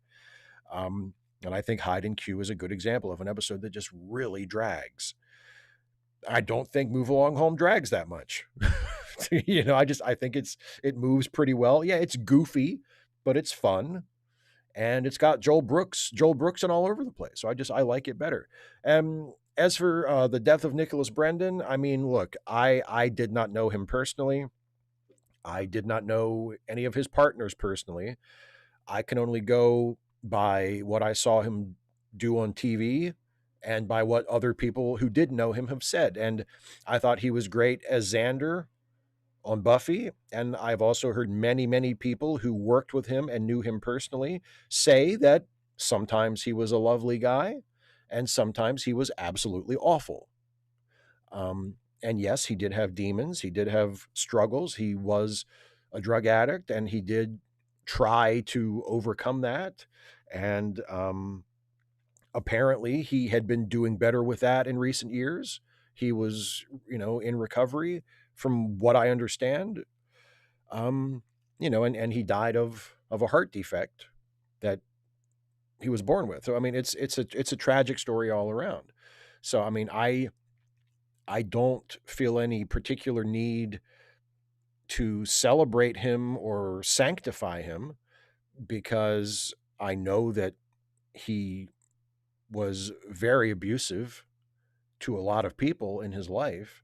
And I don't feel like erasing that and putting him up on a pedestal because he was good in, a sci-fi horror show that I liked. But at the same time, he was really good in that. And he was, a very crucial part of the success of that show. And I'll always appreciate him for that. But I think that has to be weighed against the harm he caused to others in his life. So, I don't know what else I can say about it but that. A couple more here. 3 more. Okay. Damian Williams, whenever someone asks if you could have a technology from Star Trek be real, what would it be? My answer is always matter replicators. I always get told that's boring, but is it? The moment we can whip up all our base needs with a magic box, that's a post-scarcity society. The billionaires lose their edge and society has to reevaluate everything. Do you agree, or do you just want to go pew-pew with the laser gun? No, I agree with you. I would say I might, instead of matter replicators, I might go a little broader and just say some kind of cheap renewable energy. Like yeah, they have fusion in Star Trek. There's fusion reactors in Star Trek. And they have, they can derive energy from antimatter and all of these. They have all of these clean, renewable or nigh inexhaustible energy sources in Star Trek. And I would choose to have one of those. I would choose to have a fusion power plant that would be clean and virtually inexhaustible and a much more efficient source of energy than even the other renewables that we have currently, and certainly better than fossil fuels and stuff like that. So I would go for that. And then you could use that to power the matter replicators, and then there we go. We're off to the races. But yeah, no, I would take that. I would take that stuff over the, warp drive and phasers and all that other stuff. Definitely. None your business. Starfleet Academy is sort of canceled, which leads me to a question. Will Skydance use Paramount's legal division to make things more difficult for an independent Star Trek to start at all? There will be Star Trek in the future, but when Star Trek Strange New Worlds ends, will there be any independence? Or will rising inflation simply crush everything except mindless reality-based shows? It depends on what you mean by independence. I mean, will there be independent Star Trek? No, because Paramount owns Star Trek, and only Paramount is allowed to make Star Trek or to license other people to make Star Trek. So no, of course there won't be independent Star Trek. There's never been independent Star Trek. There was for a time a tolerance of Star Trek fan films, but then one dipshit ruined that for everybody. So Paramount cracked down on fan films. So, those are much more restricted than they used to be. But in terms of like an actual independent production of a Star Trek movie or show, that wouldn't have happened before Skydance, and it's not going to happen now. That's not the way that works. You'd have to do like something that Seth MacFarlane did with the Orville and, just create a Star Trek-like show that, doesn't use any Star Trek IP and is different enough to not be, accused of plagiarism or copyright infringement, but you could do something like that. But no, you couldn't just independently make your own Star Trek show because Star Trek is owned by Paramount. So no, that's not going to happen. Last question from Caitlin L., who pre-typed but forgot to pre-submit, but that's okay because you get the last question. You submitted it late, but it's all good because now you're the last one. Here's my last small Academy question. What's your favorite line? I've had tea fetish out of all the fetishes available stuck in my head for weeks. Also, if you'll let me cram into the character count, how do you make peace with people misinterpreting works, either yours or others? I'm seeing lots of people get quite agitated about it more than ever, with some going as far as to say we need to prioritize clarity over depth, which I think is a huge mistake. Thanks. Favorite line from Academy, I really liked, and it's an Ake line. I think Ake had a lot of the most memorable lines. It's when they find uh, Jaden and Tarima stowing away in the airlock. And they explained that, well, if you just up the pressure in the airlock by whatever percent, then the people in there are invisible to the sensors. And Ake replies, she's like kind of nonplussed for a second. And then she goes, well, that's a design flaw. And I love that line so much because it's a good moment. It's funny, and Holly Hunter delivers it perfectly. And also, it's a way, and I love, this is one of my favorite techniques that writers do. And almost every time I see it, I appreciate it. Using a joke to smooth over a little bit, like you're kind of asking for a gimme from the audience. It's like, how did they get aboard? How did these guys sneak on the ship? Oh, well, if you increase the pressure in an airlock, then you can hide from the sensors. Really? I don't know. That doesn't seem realistic. And you smooth it over by making it a joke, by having the captain go, well, that's a design flaw. And for me, at least, that's it. It works. It's like, okay, that's all I needed. Not that I would have had a problem with it anyway, but if I would have had a problem with it, okay, they smooth it out with a joke, and I love that. So it's a great line, and I love the way it's used in that scene. How do I make peace with people misinterpreting works? Usually the responsibility is on the person misinterpreting it. I would say usually it is not the responsibility of the author. There are times, of course, when the creator of a work is not as clear about their intentions as they could be. And I do think if you can clarify your intentions without sacrificing other things about the work, I think that's a good thing to do. But ultimately, as the author, as the artist, it is not your responsibility to make sure that every single person who sees your work interprets it the way you want them to. There's a certain point where it's just out of your hands. I know, like I wrote a piece sounds so fucking pretentious. I wrote a skit this week that I'm shooting tomorrow that is a comedy piece, and it's satire, and it's very tongue-in-cheek and very straight-faced. And I did add a line to it today just because I was a little concerned that my intentions as the author weren't clear enough. And I didn't want people to watch the video and think that I was in some way endorsing the shitty views of the people in the video that I'm actually satirizing. So I just put in one or two lines just that I don't think, it doesn't compromise anything, and it doesn't affect, like, it doesn't dull the satire any, but to me, it just clarifies, like, oh, okay. If you were wondering what's Steve doing here, like, what's he getting at? I think that it makes it clear that, okay, which side I, as the author, am on, So, I mean, I do think about those things, and I do sometimes worry about it if I feel like I'm close to that line. But overall, no, I agree with you. I don't think you can, if you prioritize clarity to the detriment of other things, then I think that's a mistake. Because you just have to make peace with it. How do you make peace with it? You just do. You accept that once you create something and you put it out into the world, you've done your job. And hopefully there will be enough people who are on your wavelength who will get it. And there will always be people who don't get it, and that's fine. That's unavoidable. And if you have done everything you can do as the author, then that's not your responsibility. There will always be people who will read it or watch it or hear it and just won't get it. It'll go right over their heads or whatever. And there's nothing you can do about that. So I do think it's wise to be aware of those problems and to take steps when necessary to clarify your intent. But ultimately, people are going to take it the way they take it, and you just have to be okay with that. Yeah. So anyway, that was a good question. They were all good questions. I don't mean to single out Caitlin's question as a good question. They were all good questions.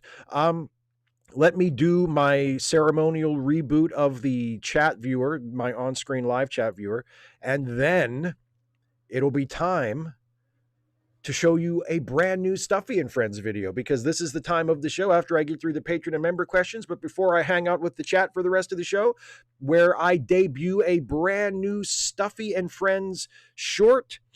And I'm about to do that right now that the chat is back up. Hi, chatters. Hi, everybody. This is going to be a Stuffy short that will go up on its own as a standalone YouTube short on this channel tomorrow at noon Eastern time. But because you all are watching this live stream right now, you get to watch it before anybody else. So please now enjoy. Yes, Stuffy. So please do enjoy this brand new Stuffy and Friends short. You there, the one who talks funny. Me? Yes, you, but no, the other one. Yeah.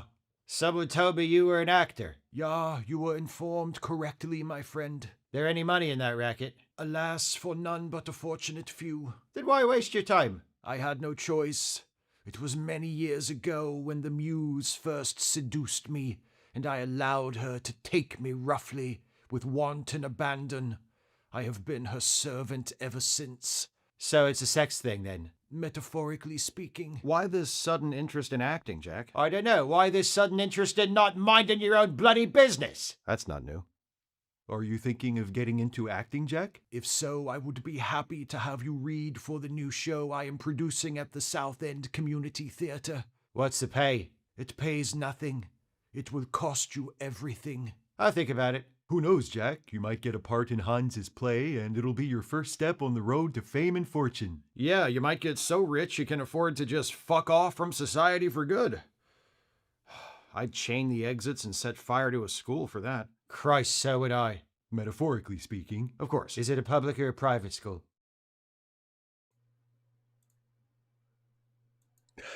Oh, that Jack. Oh, that Jack. Anyway, Zulu Romeo says, I love how the doggo speaks like Werner Herzog. Me too. And also, I love Werner Herzog. Dataport Doll says, I saw that Orson Welles reference, Steve. Well played. I stick him in there when I can. Cast Iron Chaos says, hi, Steve. My name is Cast Iron Chaos, and I'm an alcoholic. Hi, Cast Iron Chaos.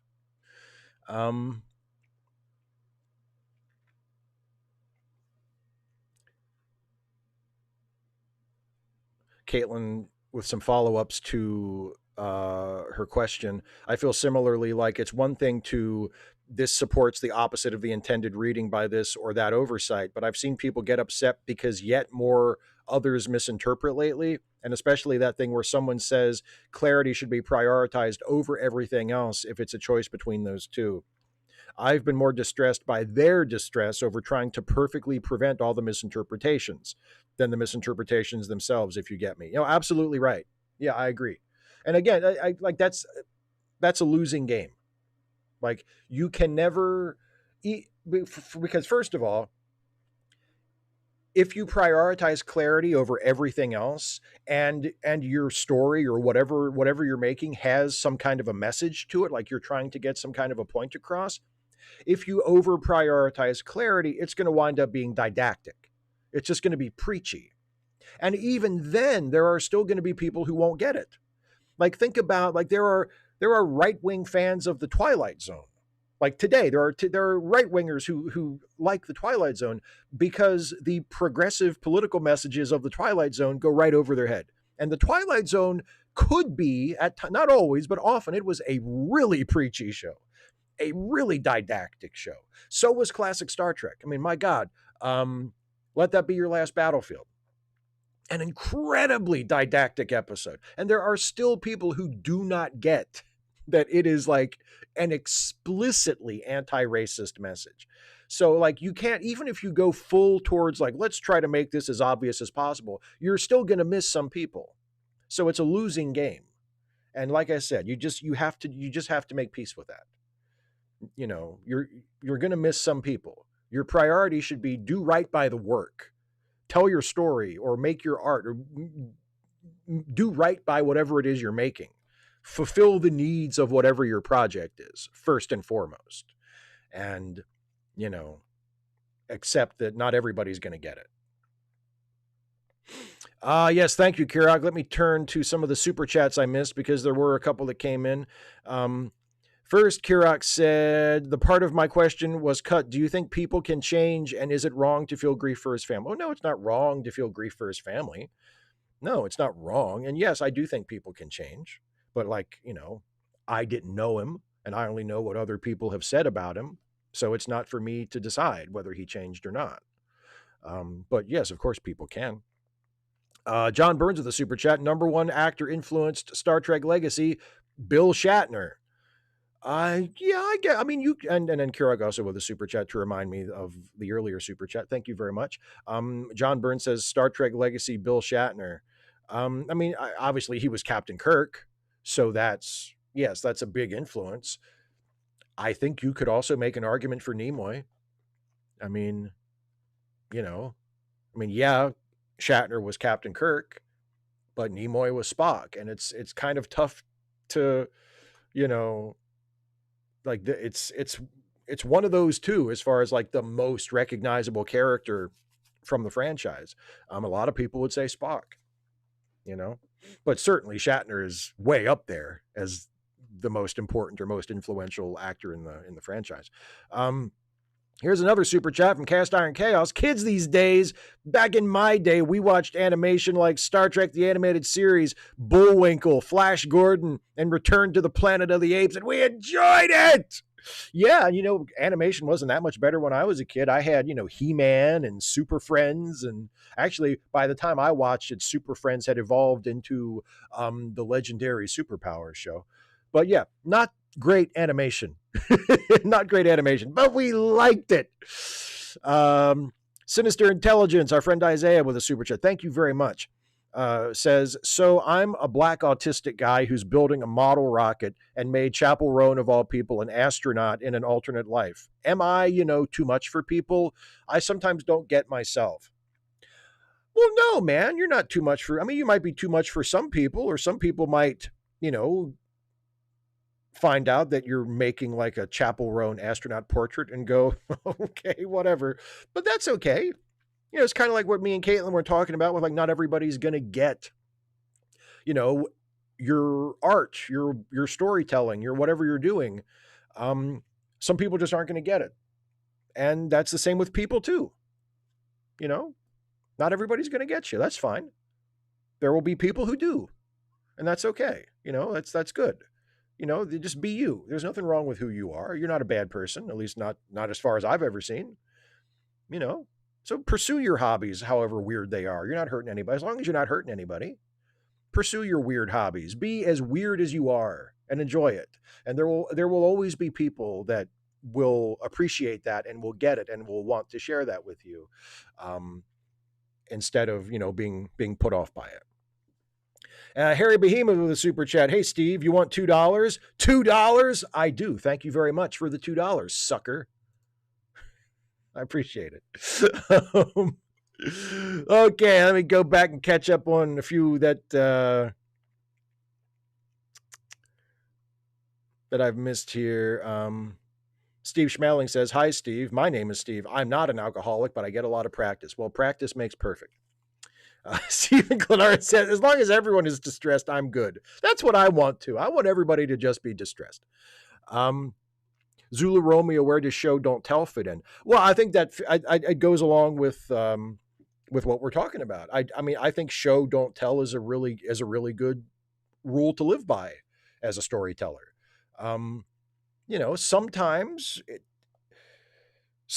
it's okay to just tell, to just get it out of the way. And sometimes, especially if you're dealing with like a limited space, a limited page count or a limited run time for like something on a screen, and you need to establish some things and get some exposition out of the way, then sometimes, showing, not telling is a luxury you don't have. But generally speaking, I think showing and not telling is a much better and more sophisticated and ultimately, for the audience that pays attention, more rewarding way of telling a story.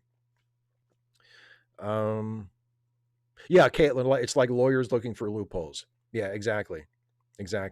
Yeah, like just do right by your story. That's always been my top advice. Do right by your story or whatever it is that you're making. You know, if you're an artist, you know what you're trying to accomplish, you know what you're trying to get this thing to be, make that your North Star. And then after you get that, if you look back over it and you think, well, maybe this is too vague, maybe I could clarify this, like that's fine, you know, do that, take those steps. But always make sure that your number one goal is to make that thing as good as it can be.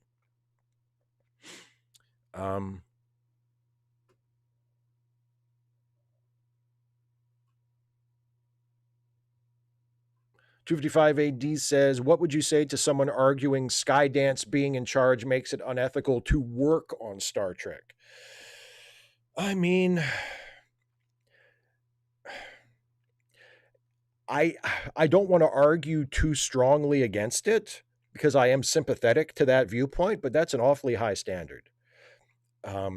Because what you need to recognize is that while the ownership of Paramount and soon Warner Brothers is terrible, like the Ellisons are bad,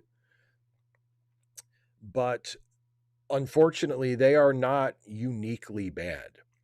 And even though their political leanings may be more obvious and more overt, most people who are as rich as they are more or less in that ballpark. You know what I mean? Like it's more a case of it's easier to tell how awful the owners are. You know what I'm saying? So, and also like people forget that everybody needs to earn a living. You know, if you work in Hollywood, if you work in show business, whether you are an actor or a writer or a director, or you are a grip or a lighting tech or a set designer or a teamster or whatever, you know, if you work in motion picture and television production and you get offered a good job for a Paramount production, am I going to tell you not to take the job and not to feed your family or improve your station in life or get health care for however many years the job lasts or whatever you'd be getting? Am I going to tell you not to do that because the owners of the company are pieces of shit? I mean, I think that is a very high standard. I think that is a very high standard. It's not to say that the ownership isn't fucking terrible, because they are. But that's true of a lot of places, unfortunately. And you know, if we're going to say, well, I'm only going to work for companies that are owned by good and moral people, then you are really making your life a lot more difficult. And it's principled. Like it's a principled stand to take, but that's the kind of stand that you decide for yourself that you're going to take. You know what I mean? Like you decide for yourself. That's a line in the sand you're drawing for yourself. I feel really kind of weird about drawing that line, you know, for other people.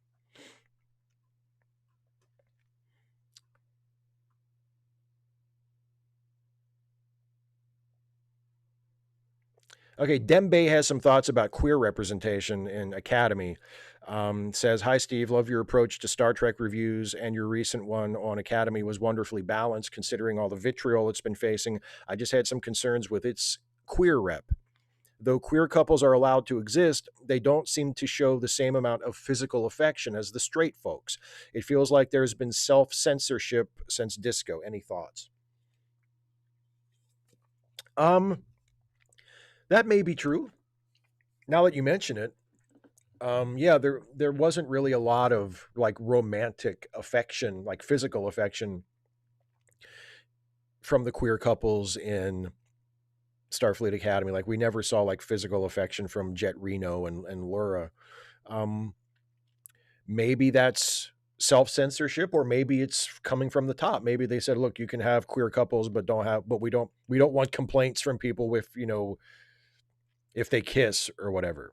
I don't know, which sucks. Like that's not how it should be. There shouldn't be any, you know,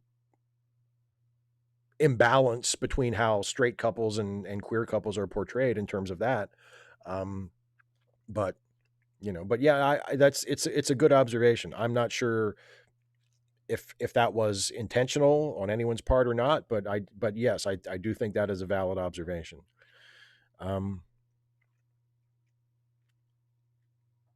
255 AD says, my response to the sentiment in my question would be, oh, you want the Democrats to compromise with you?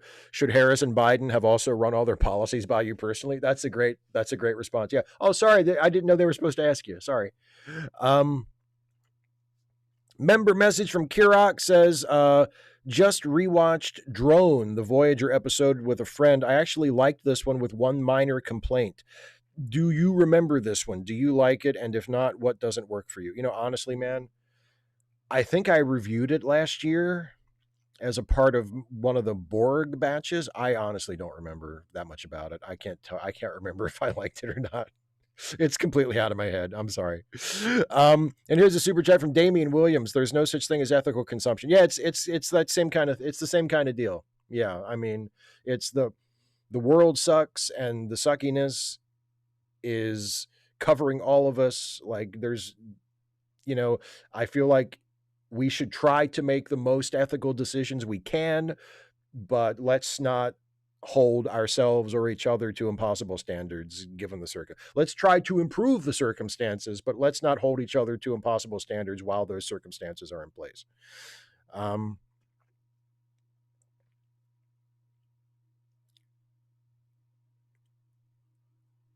Blade Winters. No, that's a good point.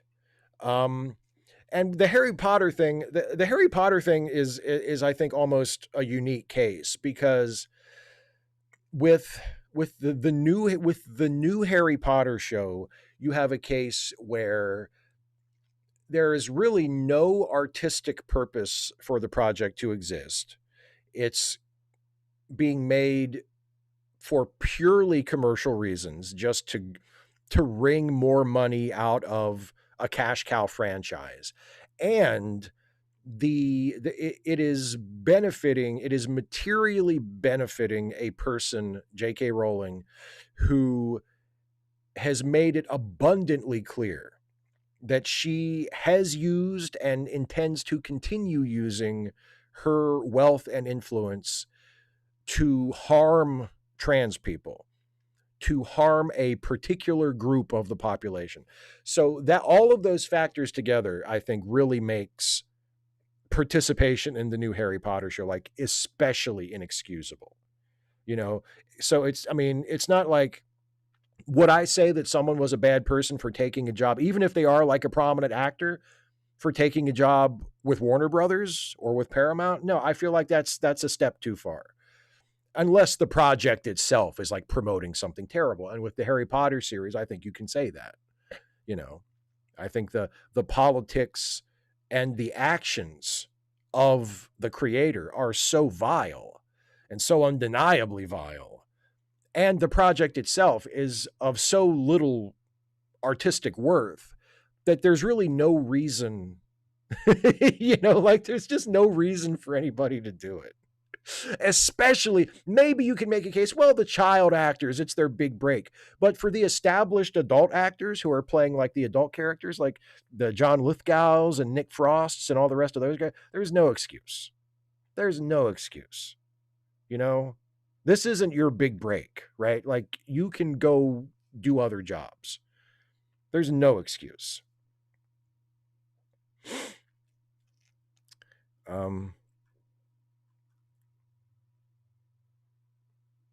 Oh, did they, Caitlin? I didn't notice. I guess I don't remember. Reno and Falk did get PDAs, 2 physical and 1 verbal.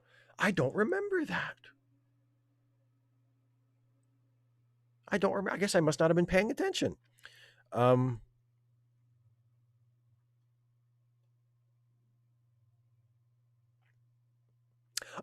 hey. Mike once more says, I just wanted to share that my godson said to me a few weekends ago that he's into baseball now. We watched the WBC championship game, texted each other about it, and he wants to see an O's game. Well, that's great. That's fantastic.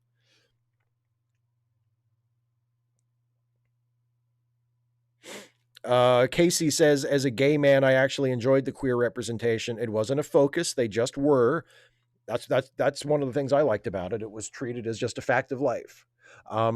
Even though Jaden's BF was a doozy, but nothing you wouldn't have with a straight couple. I've encountered, since I said what I said about Kyle in my video, I have encountered some Kyle defenders. What's wrong with Kyle? He's not like, I don't know. Some of it I was having a little fun with Kyle, but and like I said a couple of times since then, Kyle is a season 1 boyfriend. You know what I'm saying? Kyle's not. Obviously, none of them are sticking around that long now that we know the series is only going to season 2. But even if the show had been renewed for beyond that, Kyle wasn't sticking around. I mean, he might have stuck. I'm not saying they necessarily are going to kill him off, but him and Jaden, that's not going to be a long-term thing. Kyle's a season 1 boyfriend.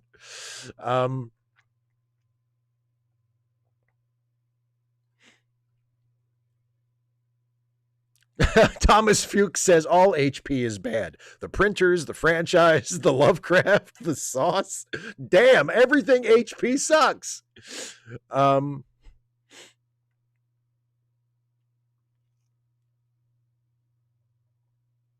Blade Winter says, it doesn't matter if you personally are good to trans people. You're basically committing tokenism. You're the token trans rights person standing up for Rowling. Yeah. I mean, that'll only, it feels a little disingenuous if you are a successful enough person that it feels like your participation in the Harry Potter series is a choice. Like, there's no financial or career based incentive for you to do it, other than, I mean, they're going to pay you a lot of money, but you could probably, get a part in another project and still get paid a lot of money. Maybe not as much as for this, but you've got a lot of money already because you're a successful person. And so to accept a role in that show, knowing what the creator stands for, and not just that it's what she stands for, but she is using her influence and her wealth to actively support campaigns against trans people. It's not just that, like, she's saying some shitty things every once in a while. She's causing actual harm to real people. And so to choose to participate in that, even if you're just an actor in a show, to choose to participate in that in a way that you very easily could choose not to, but then to try and smooth it over by saying, oh, but I have nothing against trans. I believe in trans rights. I'm an advocate for trans rights. It feels very hollow. It feels very hollow.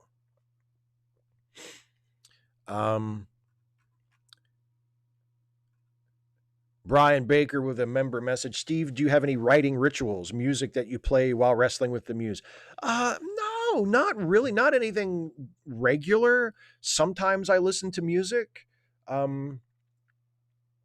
Sometimes, like I was saying in answer to your questions, I mean, sometimes when I'm trying to, if I do have a bit of writer's block and I'm trying to get the juices flowing, sometimes I'll listen to music or I'll listen to a podcast or something. And then when I start feeling like I'm ready to write, then I'll turn it off so I'm not distracted. But sometimes I write to music, and it's usually classical music. I don't, for some reason, I find lyrics more distracting. If I'm trying to write and I've got music playing and there's lyrics, it pulls me away. But if it's classical music or, like a film score or something, like instrumental music, I can have that on in the background, and that's okay. But no, I don't really have like any rituals like that I do, the same way every time. Super chat from Agent Meister. Thank you very much, my friend. Who's your favorite, Batman or Superman? Come on, Steve, give us the real skinny. It's like Sophie's Choice, only worse because it's Batman and Superman.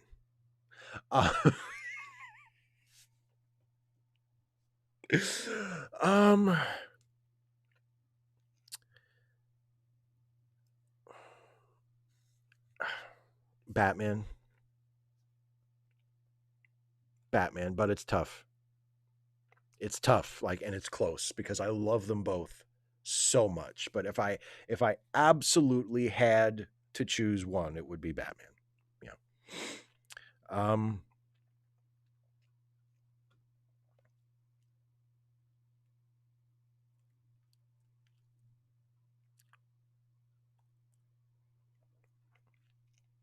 Oh, Caitlin. Okay, I do remember this now that you mention it. Yeah, yeah. In the conversation where it's revealed that Reno and Thok are dating, Reno rubs her shoulder, calls her kitten, and pouts at her. Then there's their phone call in episode 7. I do remember that. I do. And Thok she's like freaking out about it. She's like, I need you. I love you. I can't live without you. Okay. Yeah. Okay. I remember now. Yeah. They're holding hands. Yeah.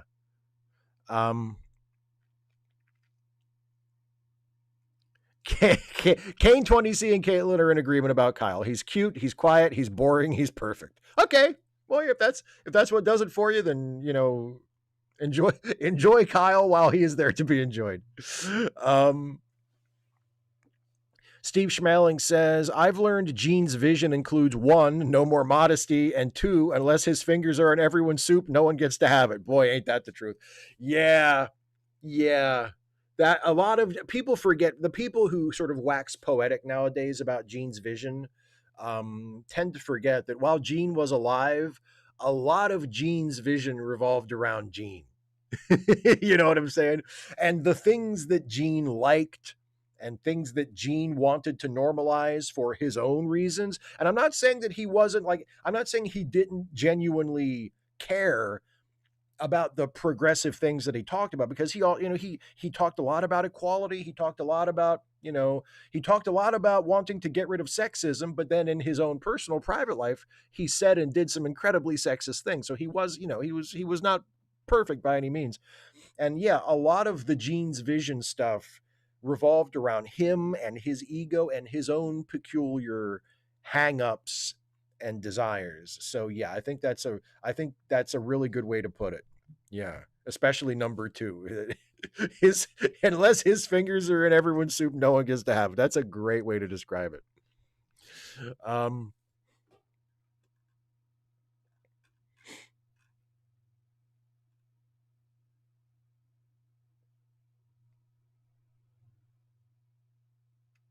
Cast Iron Chaos says milking the cash cow isn't necessarily evil. It's less of a risk than a new project, but it's not automatically bad. No, I agree, but I think, and with the example of Harry Potter,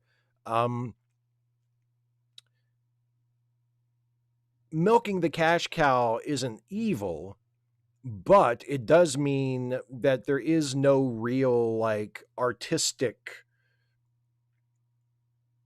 motivation behind the show,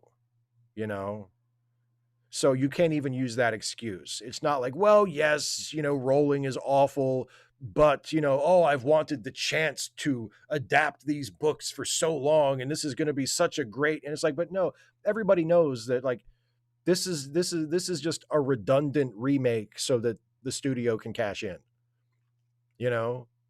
Like the books exist. They are already themselves. They exist. People can read those. The movies exist and aren't even that old. So if you want to experience an adaptation of the books, the movies are there.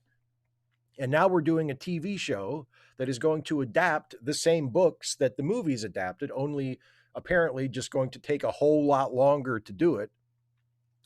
And yeah, there's nothing inherently bad about going back to the well. It's not super creative, but in this case, it takes away a possible excuse for why someone might want to be let off the hook for participating in the project, given how awful the creator is. Oh, you're welcome, Jenny. I wish that I could do more to stick up for you all. Yeah, Jenny says this trans woman deeply appreciates y'all sticking up for us. Holy shit, I feel the love. Well, I'm I try to make it clear where I stand whenever I can. Zoxion says, how much do you know about abundance, Ezra Klein, and how do you feel about it? I am familiar with Ezra Klein, but I know nothing about abundance. I know nothing about it. Couple of member messages and super chats here. Don Quixote with a member message says, I think I saw some support for a season 3 before Academy's cancellation. Do you think that made them move quickly to squash that? I honestly don't know. I honestly don't know.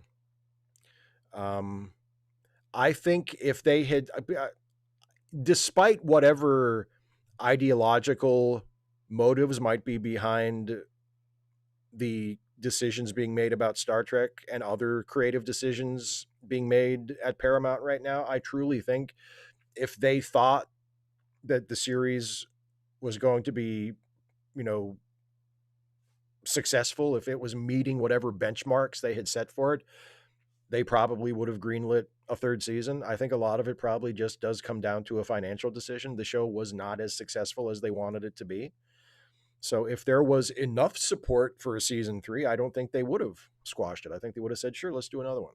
Because I think they ultimately care about this.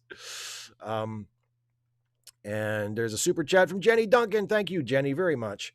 Did you ever watch Agents of S.H.I.E.L.D.? If so, what were your thoughts on the series? If not, I deeply recommend it. It peaked season 4 and 5. I loved Agents of S.H.I.E.L.D. I loved Agents of S.H.I.E.L.D. I loved it from the first season. I know a lot of people didn't like the first season because they thought it wasn't superhero-y enough or whatever. I thought the first season felt like a throwback to like a 1980s like action adventure show. Like I loved the first season, and I did think I liked the whole show. I think it got better after the first season, but I really liked the first season as well. And I think ultimately it became a really good show. I loved Agents of S.H.I.E.L.D. I liked it a lot. I miss it. I mean, obviously, I think it ended at the right time. I felt like it was kind of a good place to end it. If they would have kept going much longer, it probably would have run out of steam. But no, I really, really liked Agents of S.H.I.E.L.D. I watched it it was appointment television for me. I never missed an episode.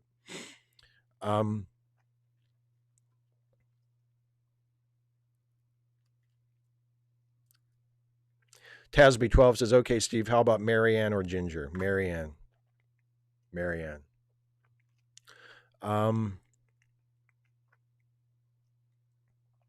Cast Iron Cast says it's harder to write for Superman because it's fantasy wish fulfillment, but when it works, it works. I don't know. I don't really agree with that. Just because I feel like you don't have to write Superman that way. You know, I mean, I've never written Superman professionally. I've dabbled with some fanfic here and there with Superman, and I've never thought of the character that way. I mean, obviously there's an element of him that is unavoidably wish fulfillment. But in terms of like the stories and the plots, I don't look at him that way at all. So I've never really encountered that problem. To me, the stories in Superman are how he relates to the other characters, and that's where you solve all of those problems that a lot of writers and a lot of critics and fans complain about with Superman, where they say, oh, it's hard to introduce conflict into the stories, and how do you introduce peril into a story when the hero is indestructible? And you do it because you establish that he's a person who cares about other people, and then the peril and the threat and the stakes are to do with the other people. And Superman, the great hero, having to confront his own limitations and confront the fact that he can't save everybody, and he can't be everywhere at once. And yes, he may be invulnerable, but the people he loves are not. That's a much more interesting approach to me. Instead of focusing everything on, oh, he's Superman, he's indestructible, he's the most powerful man on the planet. How can you introduce a threat that will threaten him? Super chat from Kirok. Thank you, my friend. Okay, I get it. Maybe it is a ripoff of I, Borg, but Steve, did Hugh and 1 needed to end the way it did? 7 escape, and so did Picard. The Borg tried to come after them. The writer should have done. Are you talking about Drone? I told you I don't remember. I honestly don't remember that episode. Like, I don't remember what happened.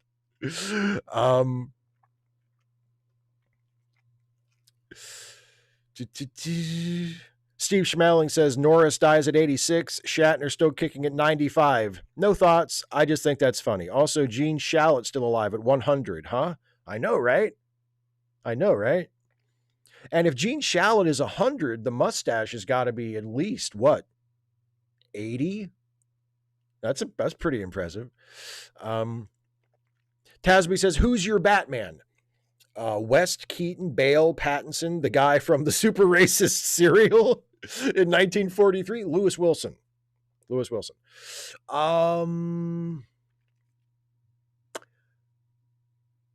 Probably Christian Bale. Although again, it's tough because just like with live action Superman, there really hasn't been a bad live action Batman. I mean, even looking back at like Batman and Robin and Clooney, like I hated Clooney at the time when I was like 17 and the movie came out, but looking back now, none of the really bad things in that movie are his fault.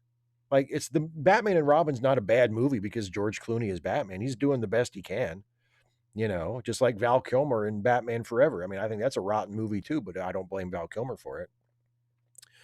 I mean, Michael Keaton's great.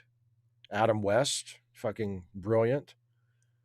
But and Pattinson's great in the Batman. Pattinson is a great fucking Batman. And he's a weird enough actor and an actor willing enough to put his ego to the side that he spends most of that movie in the Batman costume. Like there are some scenes where he's just Bruce, but if you look at the number of Bruce scenes versus the number of scenes where he's in the Batman suit and compare those to other Batman movies, I feel like Pattinson is in that Batman costume a lot more than Christian Bale was or Michael Keaton was, et cetera, et cetera. So he was great, and I'm really looking forward to the next one. But if I had to pick, I'd say Bale is my Batman. I love The Dark Knight. And I think Dark Knight Rises is better than a lot of people think it is.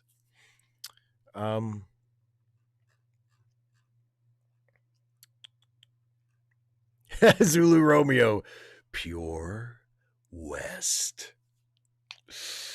Thoughts on Chuck Norris dying? Actually, Isaiah, I'm working on a video about it. Generally speaking, I will say when I was a kid, I had a Chuck Norris phase, and I liked Chuck Norris. He was kind of like one of my favorite guys. I grew out of that, and when I became an adult and realized how shitty his politics were, that was a disappointment because I had been such a fan of his as a kid. And there's still that little kid in me that remembers being a big Chuck Norris fan. And as an adult, I enjoy his movies, ironically, like his canon movies, like the fucking Missing in Action movies and Delta Force movies, and especially fucking Lone Wolf McQuade. Like those are great movies to watch and just, and as so bad they're good, kind of laugh at and have fun with. I mean, the politics of them are fucking terrible, like jingoistic and xenophobic, and I mean, just awful. And not terribly good on a technical or an artistic level either, but are fun to watch. If you enjoy cheesy movies like I do, they're really fun to watch. So I have a soft spot for him, but I can't ignore the fact, I mean, he campaigned against gay marriage. He supported a whole roster of extremist right-wing political candidates. He was a supporter of Mike Huckabee. He was a supporter of Roy Moore. He was a supporter of Ted Cruz. He eventually was a supporter of Donald Trump. And you just can't, you can't just brush that aside and say, oh, but he was good in those action movies. Like, or all those memes were funny. The Chuck Norris memes in the early 2000s, they were great. Like, yeah, they were, but he was kind of a piece of shit when it came to his political and social views. So, yeah. And also, you know what? He was 86. He had a good run. Like, I don't really feel like it's required for us to be sad about it, regardless of how we felt about the man. He had a good long run. Okay.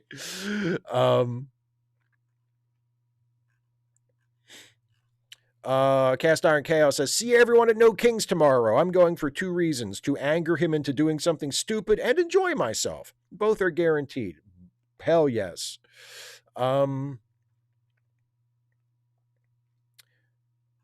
Cast Iron Chaos is protest censored in super chats? No shit.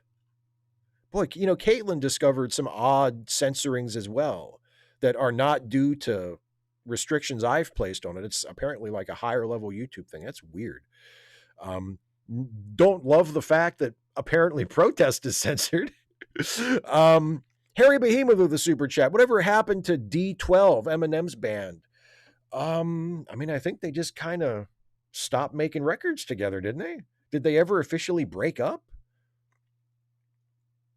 I don't think they ever officially broke up, did they? I think they just kind of stopped performing together and recording together.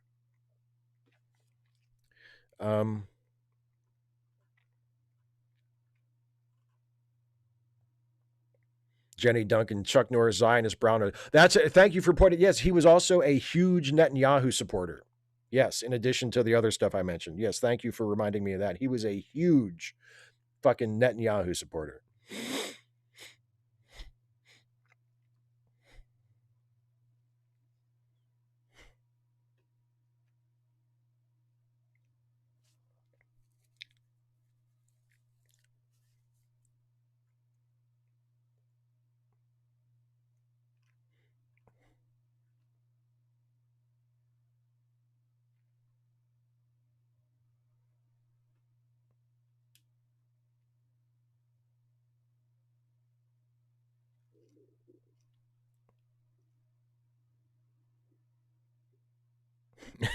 Sean Bronzell, I'm not even sure I understand this question.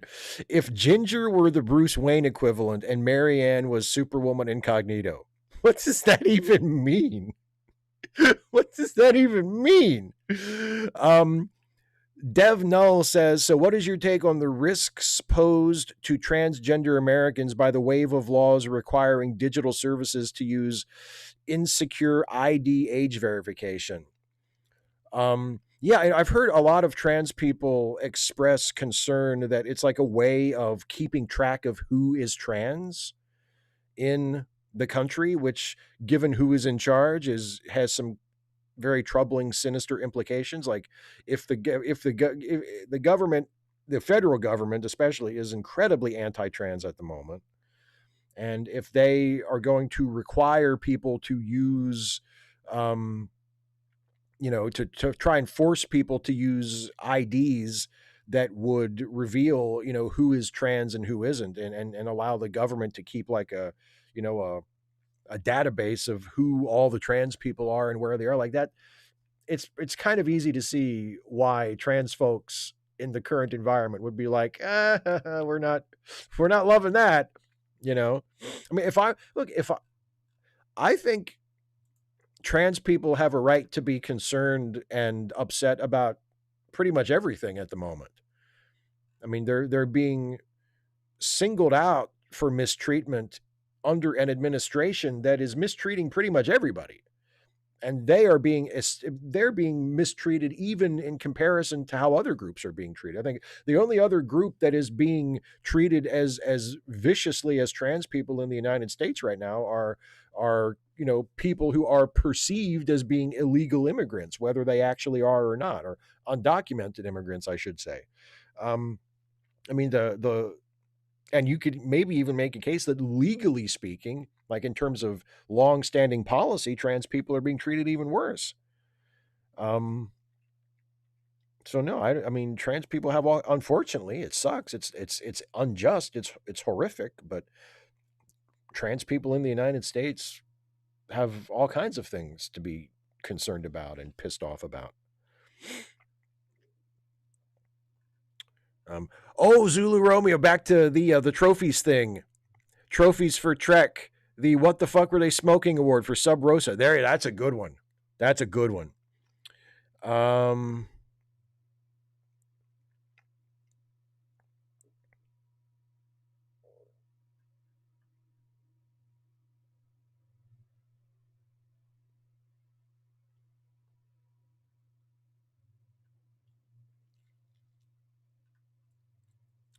255 AD says, if the Harry Potter main actors turn 18 during the running of the show, when do they become morally responsible for staying with the show?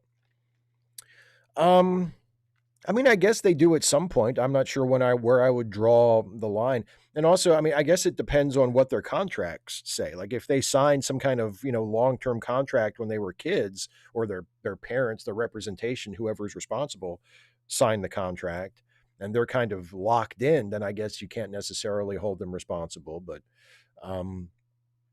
you know, hopefully, hopefully the kids involved in the show will get a nice boost to their careers and will get some good experience and will turn out the way, Emma Watson and Daniel Radcliffe and Rupert Grint have turned out, as good, conscientious, socially conscious people who, appreciate and are proud of the work they did, but also recognize that J.K. Rowling's views about trans people are indefensible, and are not afraid to make it very clear that they stand against that. Let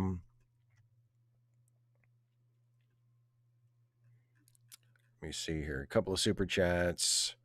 John Burns, thank you, my friend, says Canadian satirical headline: Donald Trump frantically tearing down White House before Canadians burn it down again. Hey, if you all want to give it a shot, come on down. At this point, I'm not going to try to stop you.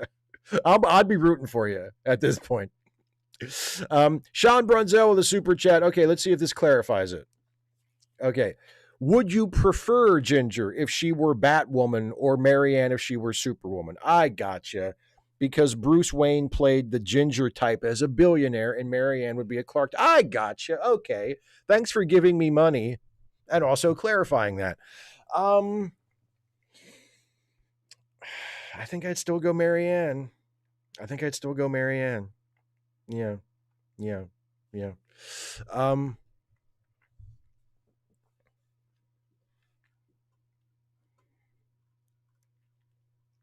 Jenny Duncan says the government really just wants to drive trans people to self-harm, but it won't work. We've already been hurt by family, so the government can't do shit to us.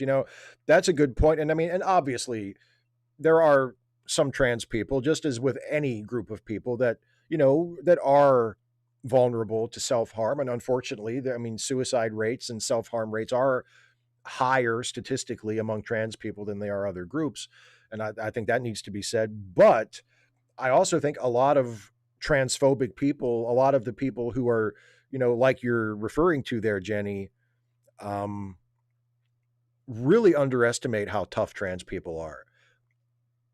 At least how tough a lot of trans people are, because you're right. I mean, I know trans people personally who emotionally and physically have been through shit that I have never even had to come close to dealing with.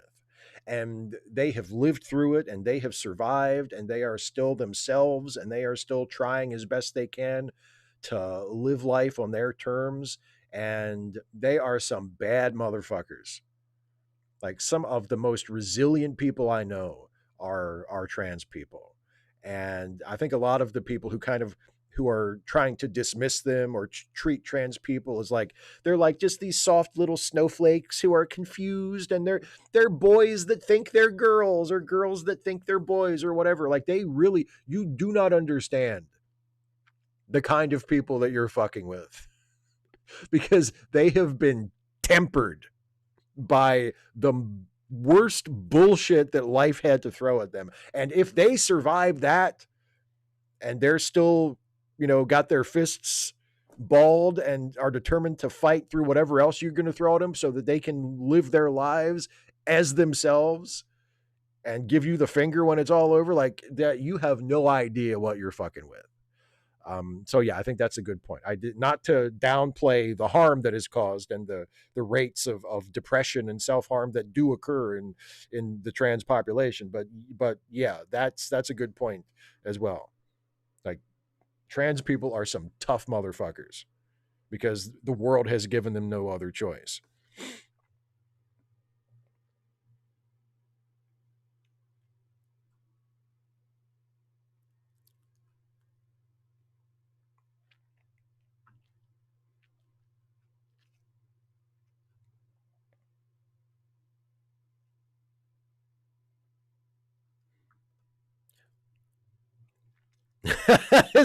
Okay, yeah. Steve Schmeling says Marianne was the girl next door and a talented cook given the limited resources. Ginger was a self-important slut.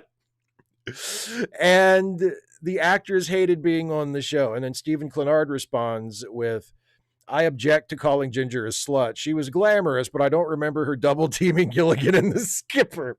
I object to calling Ginger a slut as well, just on general principle. It's just such a radical. And also, Ginger was a fucking slut. Like, whoa, hey, back up, man. She's just not my. Marianne's just more my type. That's all. If I had to choose, I would choose Marianne. Nothing against Ginger. Oh, the Darth Eddie. Happy Perfect Strangers anniversary, Steve. 40 years this week. Yes, standing tall on the wings of my dreams. How has it been 40 years since that show debuted? God, I'm old. Yeah. I was thinking about Perfect Strangers today, actually. Like somebody posted a Perfect Strangers post on Threads. It was the Bibi Bobka song.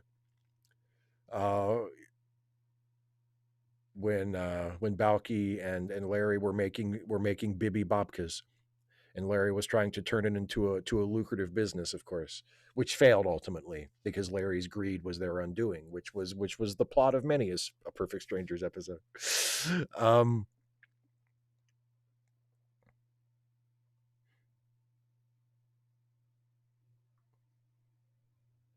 Oh, Tasby, really? Oh, James Tolkien passed away?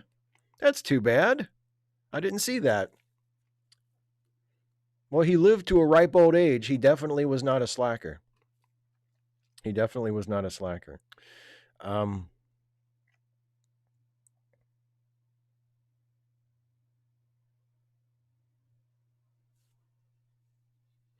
255 AD says, would it actually be better if Skydance tried to do MAGA Star Trek, since that wouldn't be effective propaganda like a more subtle approach might be? I mean, it might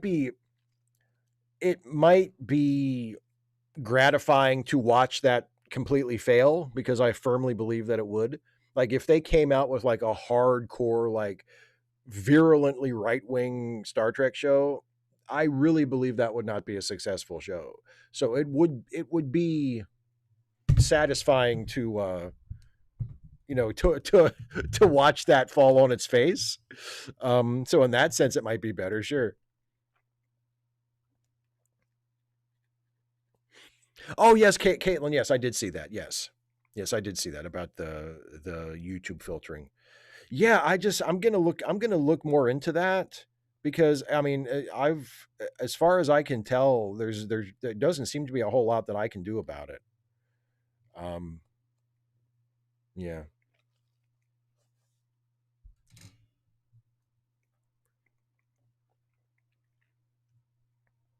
That's right, Zulu Romeo. He was in Masters of the Universe. Yeah, he was. Um, Steve Schmelly. Oh, it's Larry's catchphrase. Oh my lord. And also Larry saying, I have, and Balky going, oh God. And then Larry picks it up with a plan. That's a favorite of mine too. I have, oh God, a plan.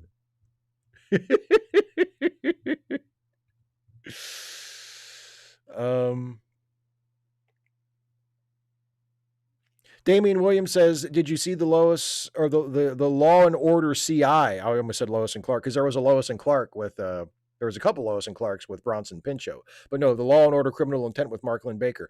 I did not. No, I didn't watch Law and Order Criminal Intent. I did see Mark Lynn Baker on, was it She-Hulk? Yeah, he was on She-Hulk. Yeah, and he was delightful. He was wonderful.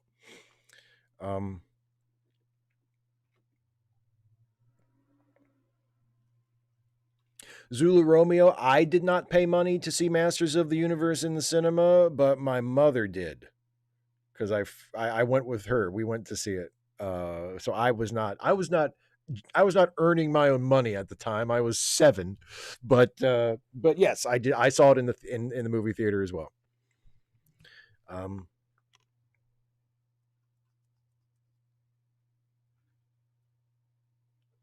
I'm gonna have to watch some Perfect Strangers now. I think we're we're we're making too many Perfect Strangers references, and I'm remembering too. It's been a while since I've watched an episode of Perfect Strangers.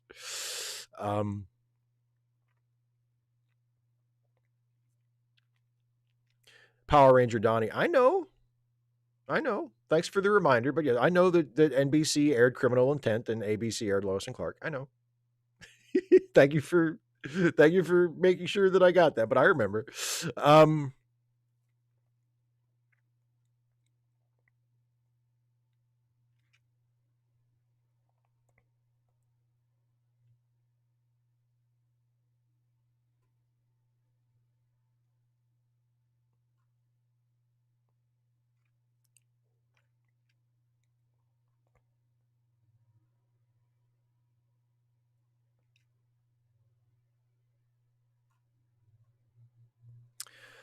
Okay, it is 8:40, which is longer than I usually go, but it took longer to get through the patron and member questions this time. Oh, Stephen Clenard. This is a fun fact and very true. The Perfect Strangers were, in fact, far from perfect. And also, within a very short time during the run of the show, they were certainly not strangers. So really, it was just a lie. The title was just a lie. Anyway, I'm going to wrap up the stream while I go through my traditional end of show spiel here. If anybody has any final questions, go ahead and throw them in the chat, and I will come back to them for some final questions and answers right before I end the show. But for now, thank you all so much for being here and sticking with me this long. If you're still here, I really, really appreciate it. As always, if you enjoy the stuff I do here on YouTube, and if you can afford to be a financial supporter of the channel and of me, a really good way to do that is to become a patron at patreon.com/Steve Shives, or to become a channel member, as I see many of you in the chat are. And you can become a channel member just by clicking the join button right here on the YouTube page. And if you become a channel member or a Patreon patron at any level of support, from $1 a month on up to however much you can afford or you think I'm worth, at any level of support, you get the link to submit questions ahead of time for these Ask Away live streams. Those patron and member questions that I answer in the first part of the show, those are all sent in ahead of time by people who get the link to the question form to send it in. And if you are a patron or a member, you get that.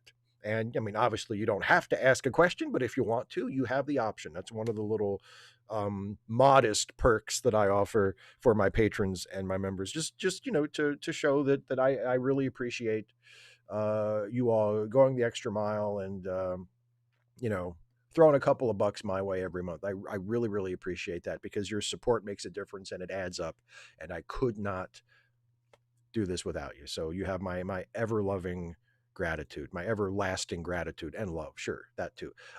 Also, if you enjoy the YouTube thing that I do, you might also enjoy the podcasts that I'm on. There is two podcasts that I am a regular on. They're part of the Let Me Listen family of podcasts. There is Late Seating, the movie review podcast that I do alongside my very best friend in the whole wide world, Jason Harding, where we review a classic film and see if it lives up to its reputation, whether good or bad. Our newest episode of Late Seating is our review of the classic horror comedy, The Cabin in the Woods. So check out what Jason and I have to say about The Cabin in the Woods. And also, I'm on the improv comedy Star Trek podcast, The Ensign's Log, which is a satirical Star Trek show where Jason and I and our friend Amanda Billings play fictional, our own. We basically made up our own imaginary Star Trek characters and original characters, and they exist in the Star Trek universe on our show. And like Star Trek stuff is kind of happening in the background, but the show is focused on us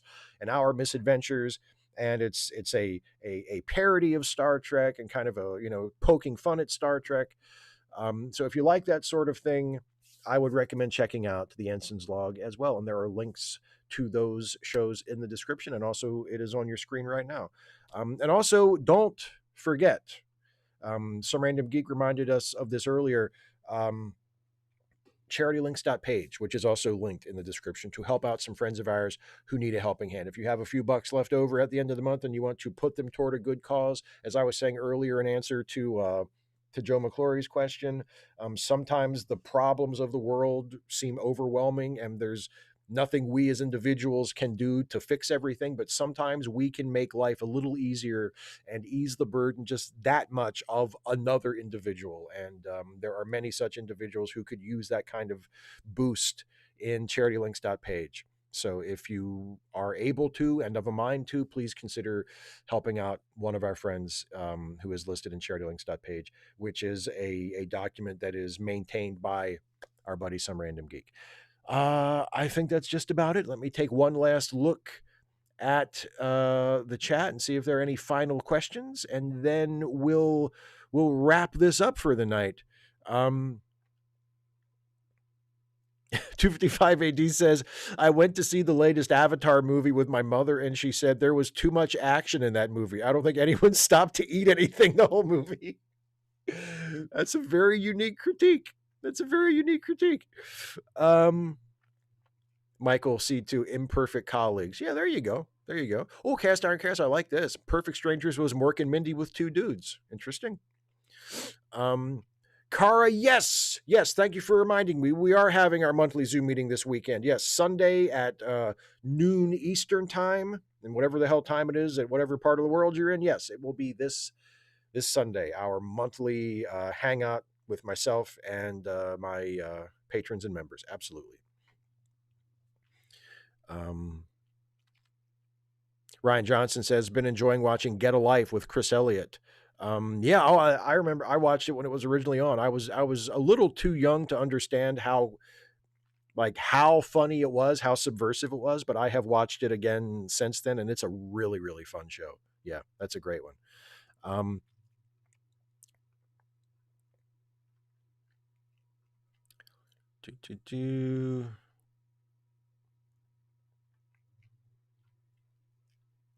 What if we, Cast Iron Chaos says, what if we get everyone to flood your Patreon with questions so the next Ask Away is 5 hours long? Wouldn't that be great? Let's just exhaust everybody. That would be fantastic. Dembe says, not sure if you've ever mentioned it, but since I'm new to your channel, have you ever watched or been into Xena Warrior Princess? It was one of my favorite enduring. Yeah, I used to watch it every week right along with Hercules. It would air in a block with Hercules, and it sucks that it's another talk about Chuck Norris. Kevin Sorbo turned out to be a massive piece of shit, and Dean Cain also, who was Superman at the same time that Hercules was on. Massive piece of shit. Lots of my action heroes turned out to be really, really terrible people. But yeah, I used to watch Hercules every week, and I would watch Xena right afterwards every week. I love Xena. It was a great show. Absolutely. Yes. Fun, campy, awesome show.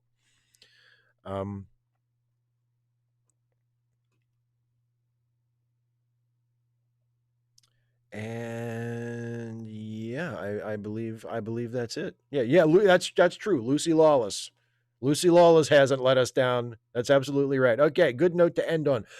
Yeah, thank you all for being here once again, hanging out with me. I will see some of you on Sunday for the patrons and members hangout, and then I will see you next week for the various pre-recorded videos. And also on Wednesday for Dana and I doing our watch along stream. We're starting a new episode of Poirot on Wednesday. We'll be watching it's Death on the Nile. So one of the more famous Poirot stories, and we're watching the first half of it on Wednesday. And then I'll see you for another one of these in 2 weeks. So thanks so much, everybody. Have a good night, have a good weekend, and take care of yourselves.